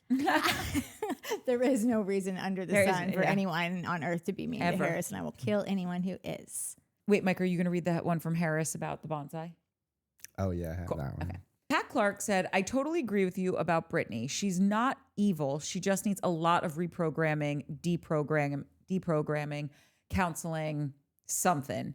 It's like she was raised by aliens and doesn't understand acceptable human behavior. I stand by the fact that she was raised in a cult and something just snapped her view of reality and logic and reasoning, and she has not gotten the help that she needs and bounced back. Yeah. I mean, listen, we're not naming names, but we have a friend who was raised in the cult, and she's fine. But has she gotten help? I don't know, but she seems fine, so she probably doesn't need it. Okay, or maybe she got. Do I know this person? I don't think so. Oh, okay, great. Just curious. Okay. Miss Grouchy Girl said, couple of things. The urine test. It would only show anything they'd taken in the last 28 to 48 hours. And clearly, Meredith and Lisa knew about them. So had anyone taken them, they'd be fine. But no way production would let them take it. Can you imagine, LOL? That actually would be kind of hilarious. All these broads peeing in their wigs and those stupid costumes. Yeah. But right. That's why it was like such a stupid, like double down, ridiculous moment for her, Meredith, to try and have. Fishing Gal said, I think that Meredith has gotten herself so far in that if she apologizes, she will then have to admit to all the horrific behavior. Had she done it from the get-go before everyone disagreed and started sharing their recounts, she'd be fine. She's in too far. And she just should have said from jump, like, I don't know what got over me. Sorry. Or sorry, not sorry. Yeah, she should have, you know how sometimes like if you just come with something, she didn't come with enough. She could have said a couple more things that would have made it to where like right now with Heather constantly being like, I'm hurt and I'm not okay. And like, you're fine, Heather, you're fine. Like, but you really, really, really are trying to garner a confession. Like she really wants like a confession in blood of like a step by step of Meredith just didn't play her hand right on this. So she would have just come forth with a couple more details that like weren't great, but like weren't fireable offenses, you know? People would be like, all right already, you know, just let it go. Like she thought she could just skate from the whole thing and it did not work. And yeah, you're totally right. Fishing Gal, she's in too deep. And I don't think it's going to work. I think something's going to Meredith, come out. I'm pretty sure she's gone. No. I mean, like there might be footage or something. Oh, I mean, yeah, that's like, what we could all hope for. This is not the great double down is not a sustainable business plan. You can get far with it, but you can't cross the finish line. You just can't. Here's the thing though. They already had the reunion and I've seen Meredith on Watch What Happens since. I feel like we would have heard I feel like somebody would have leaked that they aired it, that they had something on there. So unless it's going to be one of those things that they come out with after the fact because they just do that weird stuff now. Or she gets fired from the show. Like that's still the end result. That wasn't probably what Meredith was aiming for. Yeah. And she also said that everyone trying to make it sound like the entire production crew was in first class. She said that they were 8 of the 20 seats. So there were other people up there. Like it does just seem like somebody out of all those. There wasn't 20 seats in first class. There were. Yeah, there could easily be if you got if you got 2 on each side. 5 rows. That's nothing. That's a small first class. Yeah, she said they were only 8 out of the 20. So it does somebody. When they showed the seating map, it looked so small to me. But yeah, there must have been 20. Yeah. But she's saying production was like the girls and production accounted for 20 seats. And the girls would be 5 of them or so like then that would mean that there were only 3 other people from production in first class, and the rest You were. have to imagine though it was like the higher ups. Yeah, no, but like that's what I'm saying. Like, if whether you are on the show and like you have stakes here, like you should be getting it on film, or if you're just a bystander that's like knows this is the Housewives and some crazy shit's going, someone is going to record that. That's what I'm saying. If it's one of the higher ups, you would think that like they would have been like, or a bystander, or a fan of somebody that just knows. The other thing that Miss Grouchy Girl said was, second, I think it's if the facts are on your side, you argue the facts. If not, you argue the law. If neither is on your side, you slam your fist on the table. You Al Sharpton it. You Al Sharpton that shit. And talk about justice and systematic injustice, etc. But that's because I was trying to think of the saying or like the legal saying. Like if the facts are on your side, you argue the facts. If not, you argue the law. Yeah. Okay. Tia55 said the sweetest stuff. And I'm not going to read all of it, but she was just saying that she recently found the channel and she's been binging us. And she's been on like, breaks from school and doing all of this schooling. And I just want to say, we're so happy you found us. And I'm so excited to hear what you're doing with your like Ayurvedic school and all of this stuff. It just was very exciting to me. Meteor Wine said, girl power. You both are magical and mystical together. And thank you, because I love a compliment. But he said, this is what I really thought was fabulous about this comment. Why should anyone watch a show where the 2 main characters have no interest in being there? Lisa and Meredith are like nails on a chalkboard. Correct. Whitney is sad and has the right to be. Brittany is just a sad human being. Mary is having righteous spasms worthy of the gemstones, entertaining at least. And gosh, the bright lights of Heather and Bronwyn. Let's just get them on Love Island MILF Edition. I bet Angie makes a mean spanakopita. Let's get her on the Food Network. Hard to believe this is the show that brought us Jen Shaw and Monica. Are we done yet? And that Barry, we could not have more opposite loves on this show. Like I Jen Shaw and Monica were my all-time favorites. No, that's what he's saying. Oh, I thought He said it's hard to believe that this is the show that brought us like such great entertainment. Like meaning the Jens and the Oh, gotcha. Yeah. Okay, got it. No, you're completely aligned. And by the way, I wasn't a Jen Shaw or a Monica fan in the end. Like Jen actually always annoyed me because she was just too much. And she was also that like frontin' and stuntin' lifestyle of like, your house is rented, you're stealing from old, even though we didn't know she was stealing from old people, we still knew that like the math isn't mathing here with what you're spending and all this stuff. But still, the show was so much better. And when you have the 2 stars of the show, Meredith and Lisa, that don't even want to be there, like everything he said, can we fax these notes on over to Bravo? Wait, you don't think Lisa wants to be there? Or like they can't, like they're fighting with everyone and it's not even like a good fight, and the stupid poster board stuff that happened what seems like 1,000 years ago with Lisa in the beginning of the season with all her lawsuits. It's just like, what is happening? There's no real through line. Stuff has happened that wasn't filmed, and now we're arguing about it. This is to me, this is the cardinal sin of reality TV. It's a very fine line. Like, yes, did we see Raquel and Tom have an affair on Vanderpump? No, we didn't. But the reason they got away with that still being an interesting storyline is because, one, we had seen the genesis of Tom and Ariana's relationship. We saw them go through ups and downs. We thought they were going to get married. We met Raquel because she started dating a castmate. Like, we had history there. Yeah. We built enough so that when this happened, and we know that it was true because of They outed themselves on top of it all. That's right. Like And they said that this is what they happened. filmed together afterwards. We saw scenes of them actually, him going to her house and all of that. Like, we never saw anything of the Correct. Orange County stuff, and we're not seeing any yet of What the is that Salt Lake called? stuff. Not substantial evidence. It's the evidence that like you can, maybe you didn't see the person murder this other person, but there's enough circumstantial. Thank you. Yeah. There was enough circumstantial stuff that flew. Yeah. There isn't with these storylines. Yeah. Maybe with the plane thing, maybe. But like it's propped up by all this other nonsense that we haven't seen. The guy who's suing Lisa's not on the show. Like, get out of here. Yeah. Or do better. Oh yeah, the guy that's suing, we never even heard from him. Yep, that's true. And by the way, All you that's know true. why now Lisa is Meredith's mouthpiece and keeps talking about all this, because it keeps the heat off of her Yeah. with the lawsuit stuff. Yeah. It's not because you're a ride or die friend. That's it, Mark. The floor is yours. Speaking French to me, ladies. It's all Greek to me. You know why that's funny because it's a Greek episode. You don't watch the show. This whole thread is pretty funny. It's short, but it's funny as hell. Shannon Fall. Best part of this episode was Heather's daughter referring to binoculars as bird glasses. Hilarious. Courtney thought so as well. I did. It was cute. Joe Schmo. I have football glasses myself because I watch my boy from the cheap seats. Funny. And also, I want to know what that means. Is your son happen to be the quarterback of the 49ers by chance? I guess you wouldn't be in the cheap seats if he was. If you are, then Brock Purdy, get your mom some better seats. Wait, can I tell you something cute about binoculars, or is the thread still going? It's two more. Oh, please. Fishing gal. They're called cans.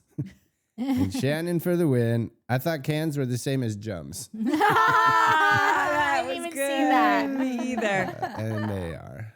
So I go on walks around my neighborhood with one of my besties, Melanie, who Nat knows.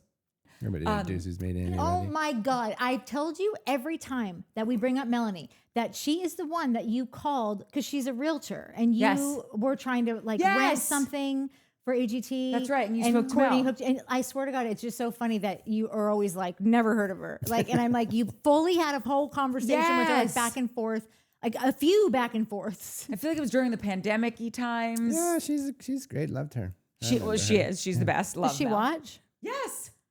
Nice work. Great, ruined it. Yeah. She's really gonna not like you now. Whatever. You're the one that was like, Nat knows her. I was going to be like, yeah, my real estate friend.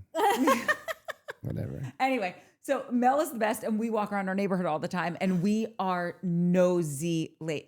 interested neighbors. Okay, we want to know, what are you doing? Are you building an ADU? Are you changing your trim color? Doing something in the backyard? We have literally talked to people on the street and talked our way into their homes so we could see what's going on in their houses. And so every time we go on our walks, and this has been for years now, we're like, God, we need binoculars so like we can really see what's going on.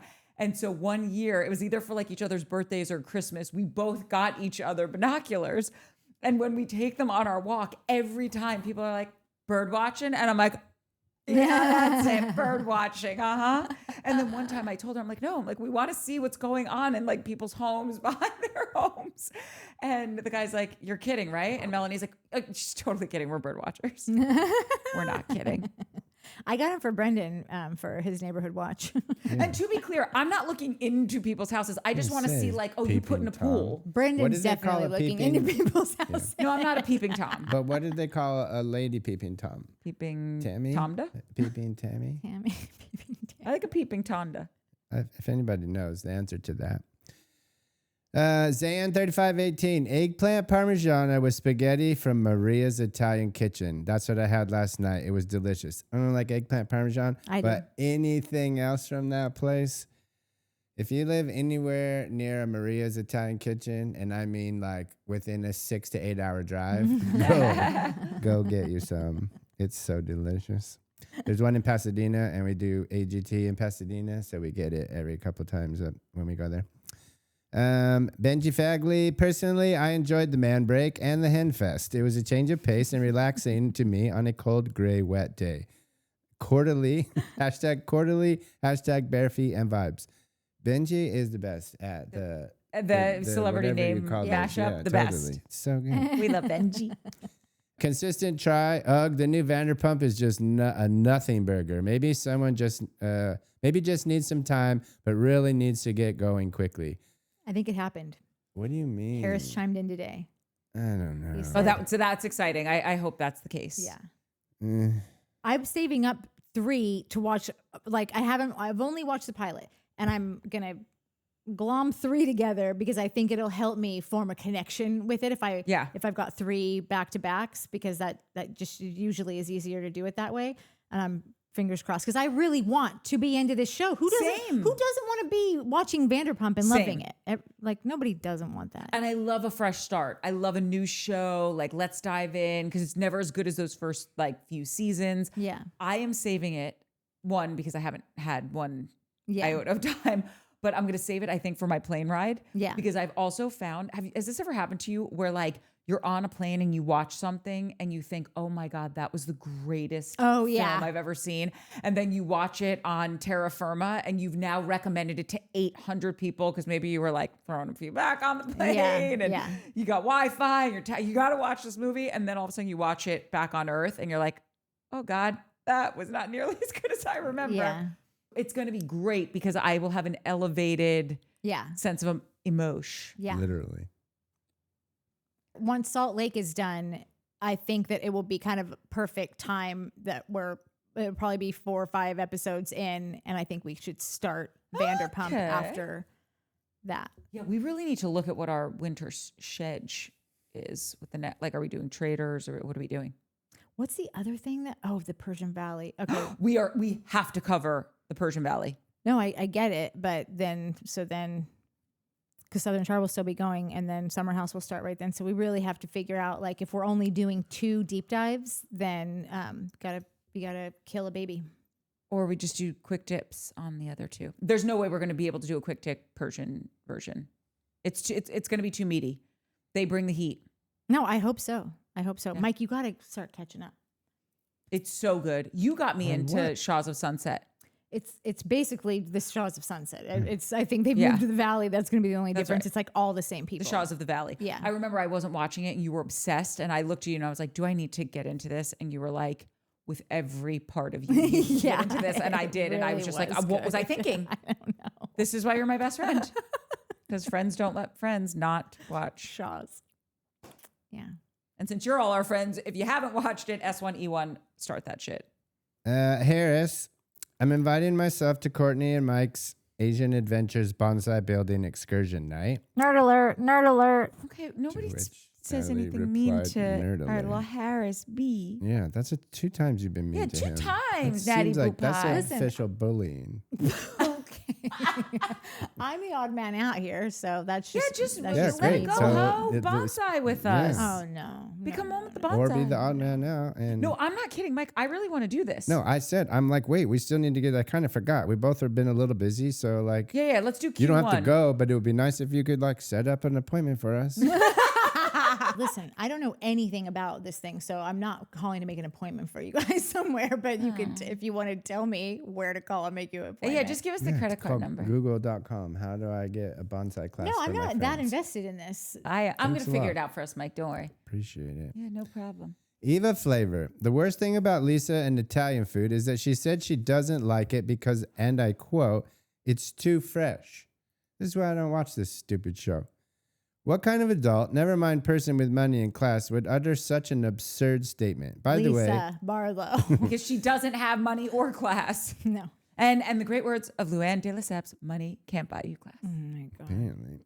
By the way, I mentioned before that I was born in Spain where they have the best sayings, and one of the best ones that applies here to Lisa is, tell me what you brag about, and I'll tell you what you're lacking. A smart person never brags about being smart. An actual rich person doesn't brag about being rich. And if you're bragging about it, you're probably insecure in that very thing. That's a good one. Oh, that's some yes. quality stuff. People talk about what they're insecure about. Oh yeah, that whole entire argument that Lisa and Angie had at that floral where the tarot guy was there, and they Yeah. I wrote down all of Lisa's shouts to everyone. Every single one of them was like, we said that about you. Yeah. Like every single, and there was like 20 of them. Yeah. It's just written all over that bitch's face. And I hate to be so nasty towards someone, but no, like, she's so nasty. that's the thing. It's so hard Yeah. to even find like a toehold, a little gap to slide into to say, I think she's in pain here.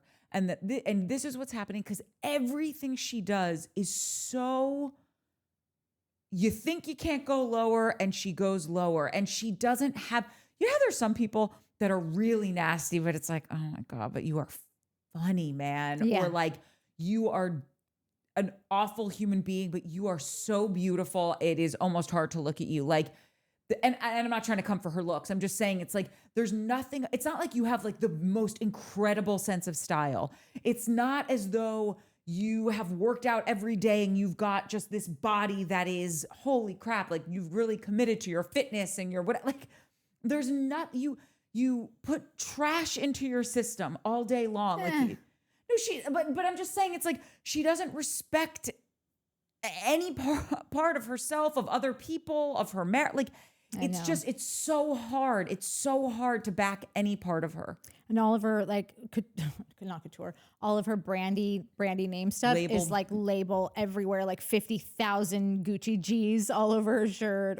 Which for anyone that has an actual sense of style, for people who are, like Tom Ford talks about it, he always says it is so horrifying to see people dress like this. It is diametrically opposed to what style actually is. Yeah. This is the lady who doesn't like Italian food? Yeah. We needed to add all that after I said this lady doesn't like Italian food? Like, we're good. There's a period, end of story. See you, lady. But Nobody likes You're you. so much speaking more. my language. I don't know how to pronounce this handle. Eurodite for spite? I think it's erudite for spite, but I could be wrong. I'm dyslexic. I get them all wrong. Well, you know who you are. I got a few of these. Now I'm like second guessing if I should keep reading them because Shane and I might be out of a non-paying job.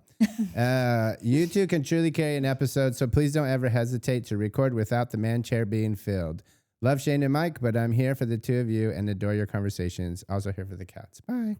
It's nice for y'all to be reminded. Yeah. Well, it's also nice for us to have some ammo to be like, the people love you guys. We're taking the night off. Also, I just love a compliment. That was so sweet. Yeah, it was. There was a lot of people that enjoyed the two of you. And we love our men. And They're listen, just like, sweet. but we've also been like saying it forever. Like, you guys are fine together. And Natalie doesn't agree. Yeah, I really. don't. It's not I that she truly doesn't. don't. I like it with 3 voices. I like 3 That's kinky. voices. Because it's a lot of pressure to like have so much to say about every single thing. Like if there's a third person. For you. That yeah. happens to be what I like. No, you would like it one person. Yeah, that's right. I'm waiting to get these 2 assholes off my show. Believe me, we're waiting for this. Yeah, totally. Yeah, you crashed on We're court. just- yeah, Also, It'll be hopefully, in all Showmance with Courtney Abiadi. in all seriousness, hopefully in 2026 we will have fun stuff that we're doing where and I really do live for working with you guys. I am completely kidding, but also just doing stuff that's like uncorked-ish Yeah. kind of stuff. So fingers crossed we can get it all worked out. Yes. Consistent try. You can leave this in or not. I just thought it was funny. Consistent try. Dang, Shane gets hotter every week. Courtney, you might give that another look. Well, listen, handsome, love him, has a girlfriend, and it's not me. So we're good. That was funny. And I have a date on Friday, so Damn. there you go. A second date. If we had one of those, pew, pew, pew, Yeah, hit that exactly. right now. Shane, it's called a skullet or a cul-de-sac. Literally never heard those two things. Those That is so terms good. for the hair, like Skullet? a bald Yeah. head and with a mullet. The funniest thing I ever heard in my life. So there was a few of these. Okay, we didn't do comments the last time you guys filmed. Yeah.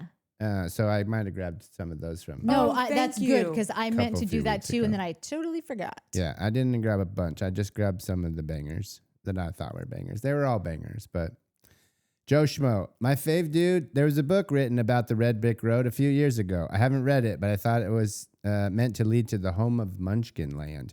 And a few people chimed in on this Red Brick Road thing. It's a thing. And Truth for Peace for Freedom did a whole thing about You're it, not which allowed to hopefully even you'll speak read. her I'm name. not saying that's called a teaser. Well, okay, I didn't grab from last episode, so if there's something that you want to Great. read. Well, I didn't either because I didn't want to be in the doghouse for Yeah, Oh, that- like it's ever stopped you. It's not, but sometimes I just take my chances. I don't. I'm a rule follower. I don't want anyone mad at me, especially Nat. Yeah. I love her too much. Rules are dumb. A faves Girls or 40 rules? Girls. I didn't would know. never say Wait, girls you were are confused dumb. too. Yeah. Rules. I don't know what kind of shit you're talking over there. Yeah. Rules are Anyway, dumb. Listen, so- I need you to look at that thing. Listen. I'm sorry, it's my fault. It's my this fault. It's my one fault. It's over my fault. here. Sorry. Yeah. A faves 4665. You're always with me at the gym or my weekend grocery shopping. I get up at the ass crack on Sundays to avoid human interaction. On the same page. It's Showmance and Crappens. Listen, anytime we're mentioned in the same I'm breath telling as you, watch what I'm happens, obsessed with that. I get a little like Same verklempt. Z's. Is that what they call it? Verklempt. Just Lily Boo 61. Hi. She said hi, or they said hi. I don't know if it's a she or a he, but hi back. Pat Clark, love you guys. Pat, love you back. Lisa, oh my gosh, where the is Mike? Mike, help. Barely 4 minutes in, and I don't think I can last. What the did he just hurl across the room? I love you guys, but cripeys, this is too much. That is so classic, Shane. Just cripes. Cripes. Oh, maybe cripes. Yeah, this is too much. But I SOS. like cripeys. So funny, but I'm still here, Lisa. But also, Shane's a good time too. Would you be Lisa from the Cult Jam? What did he hurl across the room? I don't even remember.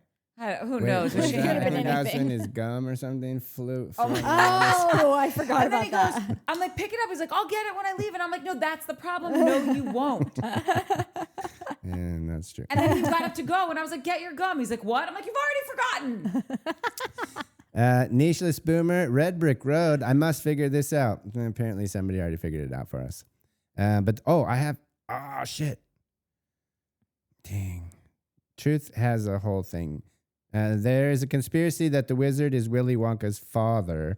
And then there's a whole, but I didn't do the read more, so I don't have it. But she explained it. I got it. The wizard is Willy Wonka's father? All right, here. This is real conspiracy. And I love a conspiracy.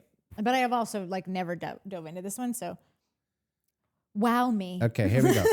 Truth for Peace for Freedom. I'm finally getting to read a whole comment by Truth for Peace for Freedom. Watch, this thing's gonna run out and it'll be like, totally. you're not allowed. You're going to cut it. There's a conspiracy that the wizard is Willy Wonka's father. It comes from the observation that the land of Oz and Willy Wonka's chocolate factory have two major things in common: red roads, red carpets, and munchkins and Oompa Loompas. In this theory, the red part of the spiral at the beginning of the yellow brick road ends at the red carpet leading up to the chocolate factory. A canceled television project titled Red Brick Road would have explored the concept behind the road. There's also multiple books written about the Red Brick Road. I want to know if that middle part of canceled television project titled Red Brick Road would have explored the concept behind the road is a real thing that got canceled, or if you're like, that would be cool, but you know what I'm saying? Because that is, like I said, it's literally why I brought it up. I was watching it and I was like, there's got to be something to that Red Brick Road. When you Google it, it literally says it's a nothing burger. Courtney, Google doesn't know anything. Okay, I just want to say this really quick. You're saying that Truth for Peace for Freedom versus Google? This is I don't know how best friends you guys are anymore. Okay, this is all I'm saying. That wasn't The Wizard of Oz written well before Willy Wonka and the Chocolate Factory was if you're even a thinking that sparkle we're in your not dad's in eye. a simulation and it's not all planned out, then yeah, sure. Weirdo. Where do the Egyptian planes play into this? Oh God. Okay. By the way, I talk to dead people and I'm the most rational person in the room right now. This is just another one to get me and Shane fired. Talkative TV addict. Again, like your OC recaps with the other guy, who is much less annoying than this guy.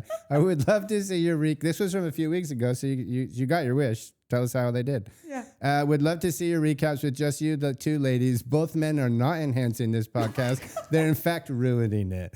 Just my opinion, not personal. All love. Wait, who that said was that? so amazing.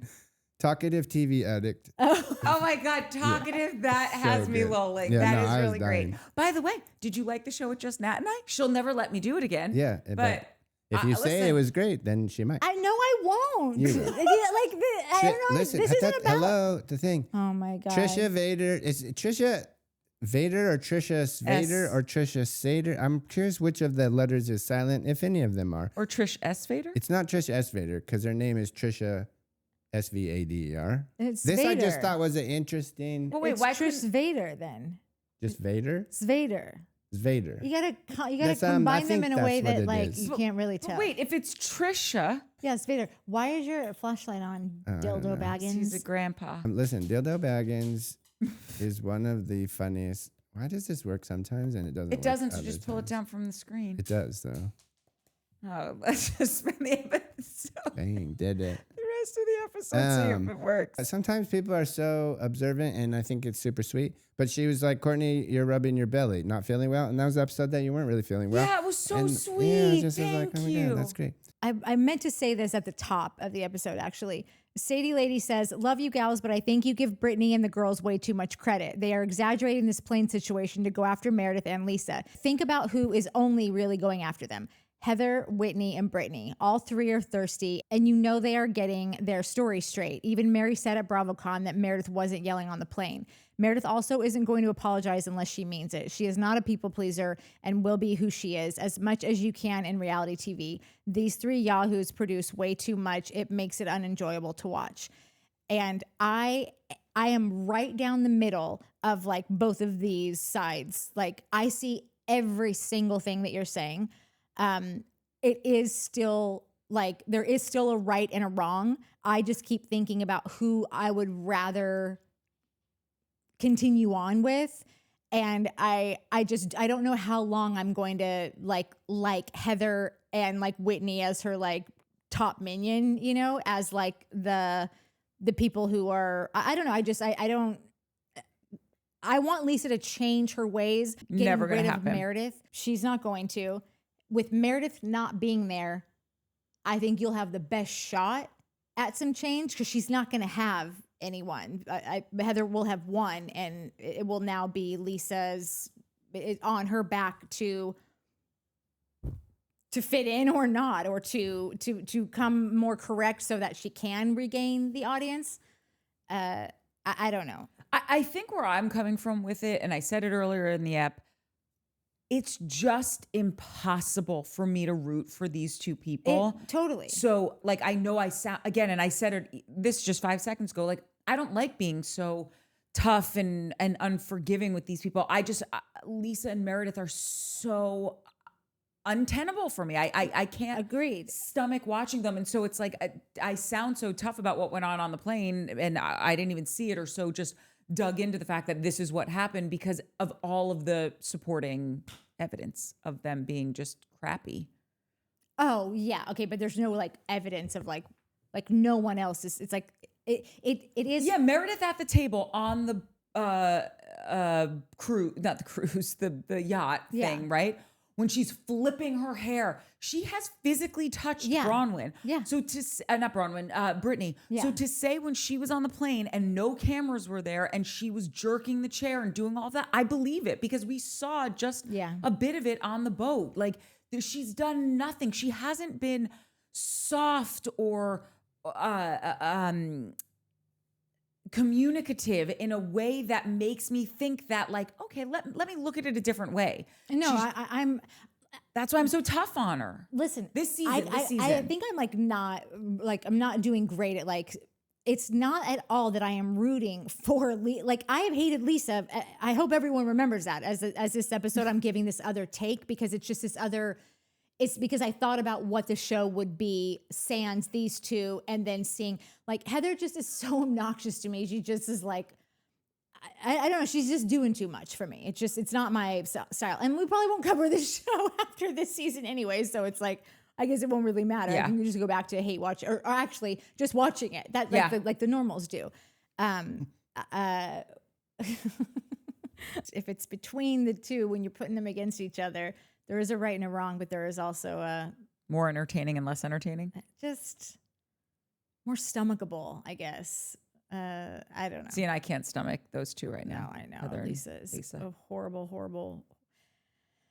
She's horrible. Shannon Falls says what Heather's actually mad about is the double standard of Meredith and Lisa trying to get away with behavior that Heather feels she would not get away with. The treatment of Brittany is just the vehicle. I got really annoyed with Heather just every 5 seconds acting like she is so bewildered by this whole thing, but she's literally having the time of her life on this trip and she's ruling the roost. Yeah, and it's I just agree with like, that. get off the nutsack of this story. It's not yours. And Brittany, they had their talk. Brittany forgave her, you know? So I don't know. It's just an annoying storyline to me. She also says Whitney's out here channeling Beth Dutton as she reveals in her resentment while sipping wine and staring off at her community septic pond. And I love the sentiment, but I think that Beth Dutton would punch you square in the face if she heard you comparing her to Whitney. I'm just being real. Do you? I have no idea who that okay. is. Like I only Beth know Dutton? who She's on that is, Yellowstone. and yeah, she would punch you in your face Yeah. no matter what. She just punched you in your face because she was bored. She was bored. Yeah. But I get the sentiment. Okay, closing it out with truth for peace for freedom.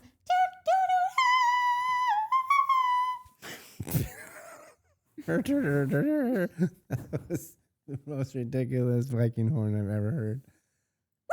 Woo! Oh, Fifth, do something. Hey, Viv. Oh my God. I just love that he always looks like he's wearing like palazzo pants. Yeah, mom jeans. Well, they look like joggers. Yeah. Whitney and Justin are in a really bad spot within their marriage because he was overly confident with gambling her company away. A wise man would know that this was more than a gamble on her company. The gamble also included their marriage. Ultimately, it was her decision. But if he gave the illusion that losing wasn't an option, then that was a bad play. Love him or hate him, Bill Aiden from New Jersey's Housewives was smart enough not to do rhinoplasty on his wife. I love Bill Aiden. I know he's a big cheater. I don't care. Odds are that a very high percentage of people who get their noses done don't stop after the first surgery. So she got her nose done in Turkey, and the poor thing showed up at a party with a botched nose as everyone there was talking about how terrible it looked. A literal nightmare. So although it wasn't exactly a win for Bill, at least it wasn't a loss, and his reputation and marriage didn't take a hit. Sometimes things are too close to home to gamble on. It's true. If Muzzy was my mom, I would say, see ya. And she wouldn't see me again for years. I don't have a pathological need for acceptance. I'm not saying I'm better than Bronwyn. I can hold a grudge like a mofo. That's probably not healthy either, but it does protect me from abusive patterns within my family. I can't imagine how difficult that must have been for Bronwyn to rely on her parents for childcare and housing, knowing full well that they are bad-mouthing her to anyone who will listen and always making her feel unworthy. In the latest episode, we learned that Brittany was one of the smartest kids in her graduating class. She tells us with a straight face that she was the salutatorian. Salutatorian, I think. Right? Yeah, but she... Oh, sorry. The way Brittany said it, I think. Oh, Yeah. yeah, I must have missed that. I'm just concerned about the other less intelligent kids in her class. I hope there isn't polluted drinking water running through old lead pipes at her high school. My recommendation would be to have a water quality control technician test the water supply. Perhaps there's too much fluoride being added to the water. Yeah, because if Brittany is the second smartest student, that's your American school system for you. We also learned that Bronwyn doesn't find the Todd father's gas leak in the slightest bit funny. I wouldn't either. I would be mortified if like that was in the trades about this one. I'm not okay with talking about, like, you know how you won't talk about anything related to lady stuff? No. And I'm fine. That, don't give a shit. Talk about it every day, twice on Sunday. Sure. The passing of gas, the toilets. No, get it away from me. Get it away. I don't want to. No. No, it's gross. It's too gross. I don't care how long I am in a relationship with someone. You will never see me use like maybe pish, Okay. but not the others. No. She's cutting all of it. No, don't do it. Don't do it. Don't do it, dickhead. There I'm are serious. people with headphones in right now. Yeah. What's that from? Don't do it, dickhead. I'm serious. I can never remember. It's a great line. Joe Schmo, what's that from? Is it Babysitter's Dead? Dishes are done, man. Lastly, it is brought to our attention that Meredith is an attorney who doesn't know what the Bill of Rights are. This tracks because her son is a fashion designer who can't sew. It just shows how far confidence and ambition can get you in life. There's one more chunk of this, but I do want to say, I forgot to say this during the thing. In this episode, when Heather was doing her interview and they were asking about the phone call with Meredith, Heather she took a fake phone call to act like it was who I think she was impersonating Brooks? Brooks. Oh, when she was talking And I thought acting like it was, honey, just flatten the dollar out and try it again. She could have been you thought talking she was about making her own fun of kid, Brooks. because it doesn't that track? How about this? Okay, it could track, but I really don't think Heather would go after someone's kid. I don't. Here's hoping not. Yeah. But I thought that whole scene was actually very funny when she was doing the confessional thing. And when she picked up the fake phone call, that's also what made me think like, oh, she thinks it's fake too. Oh, okay. I see. Okay, I get that too. This thing right here is a microphone. You should talk into it. I watched the first episode of Vanderpump Rules. The eyebrow boys, Chris and Jason, stood out to me the most because they have a striking resemblance to 12 Pack and Heat from the dating show I Love New York. Not only is 12 Pack from New Jersey, just like the eyebrow boys, but all four of them were male strippers. Do you remember how giddy with excitement Heat got when he witnessed 12 Pack smoking a cigarette while lifting weights? It was a pivotal moment in his life. It was the coolest thing he had ever seen. These douchebags became fast friends. I can definitely see some entertaining antics of douche nozzlery continuing this season, and we are excited to. Or we hope for that. Yeah. We could only be so lucky. Yeah. There's a group ride in Burbank on Sundays. Stotts bicycle group ride by our bike shop. It's a good time if you're around. But I quit smoking cigarettes a couple years ago. But I used to go to ride bikes, and I would pull up to the parking lot, I'd get all my shit on, I'd have a cigarette, I would go for a bike ride, I'd be done with my bike ride. We'd ride for 30, 40 miles. And then I would have a cigarette after my bike ride. Pretty stupid, I know. But we were telling these funny stories like a couple weekends ago, and one guy was like, there used to be a dude that would come on this ride and legit have cigarettes during the entire ride. Were you like I was that dude? I'm like, well, no, I wouldn't. I never had one while I was riding. Okay, it was before and then after. I was like, wow, you're riding. That's pretty ballsy. I wonder if Shane ever rode bikes, because that would be him. Yeah, totally. Well, back in like when the Tour de France started, it was a psychotic bike race, but dudes would smoke cigarettes. The liquor stores and like little shops would be open, and the racers would just, because it was unsupported, they would stop. They'd run into like whatever little shop, and you could just take whatever you wanted and then run back onto your bike. The so good they would old take days. Beers and little bottles of wine and water and pack of cigarettes. It was psychotic. That's actually pretty great. Yeah, I'm super kind of great. into that. There's Anyway. a bunch of old pictures of them smoking cigarettes while they're climbing 10,000-foot mountains on their bicicletas. Well, we did it, Joe. We sure did. Should we do it again? Just a reminder, we're on our every other episode schedule with Salt Lake, so we won't be here next week. We won't be here next week because there's no episode next week. So basically, we won't see you again until January for Salt Lake. Yeah. But maybe to pass the time, you go watch a Rob Reiner movie. No. Yeah. Too soon. No, sharing the love of everything that he created. Too soon. Oh, I will be watching When Harry Met Sally. Good for you. It's the best movie I want it played at my funeral. It's the best movie that's ever been made. Mean nothing to you? No. It doesn't mean anything to you? Okay, cool. No, not to spread love. It's never too soon to spread love. If people are not ready to jump in and even deal with it, then you don't. Okay, of course. Grieve how you can't grieve wrong, incorrectly. Grieve how you want to grieve. I just want to focus on, some love, because God, this is why we watch these shows. This is why we have to watch adults getting into arguments in Greece over ridiculous things, because sometimes the world is too tough. Like, subscribe, hype, tell a friend. We love you guys. Yeah, love you. Bye. Bye.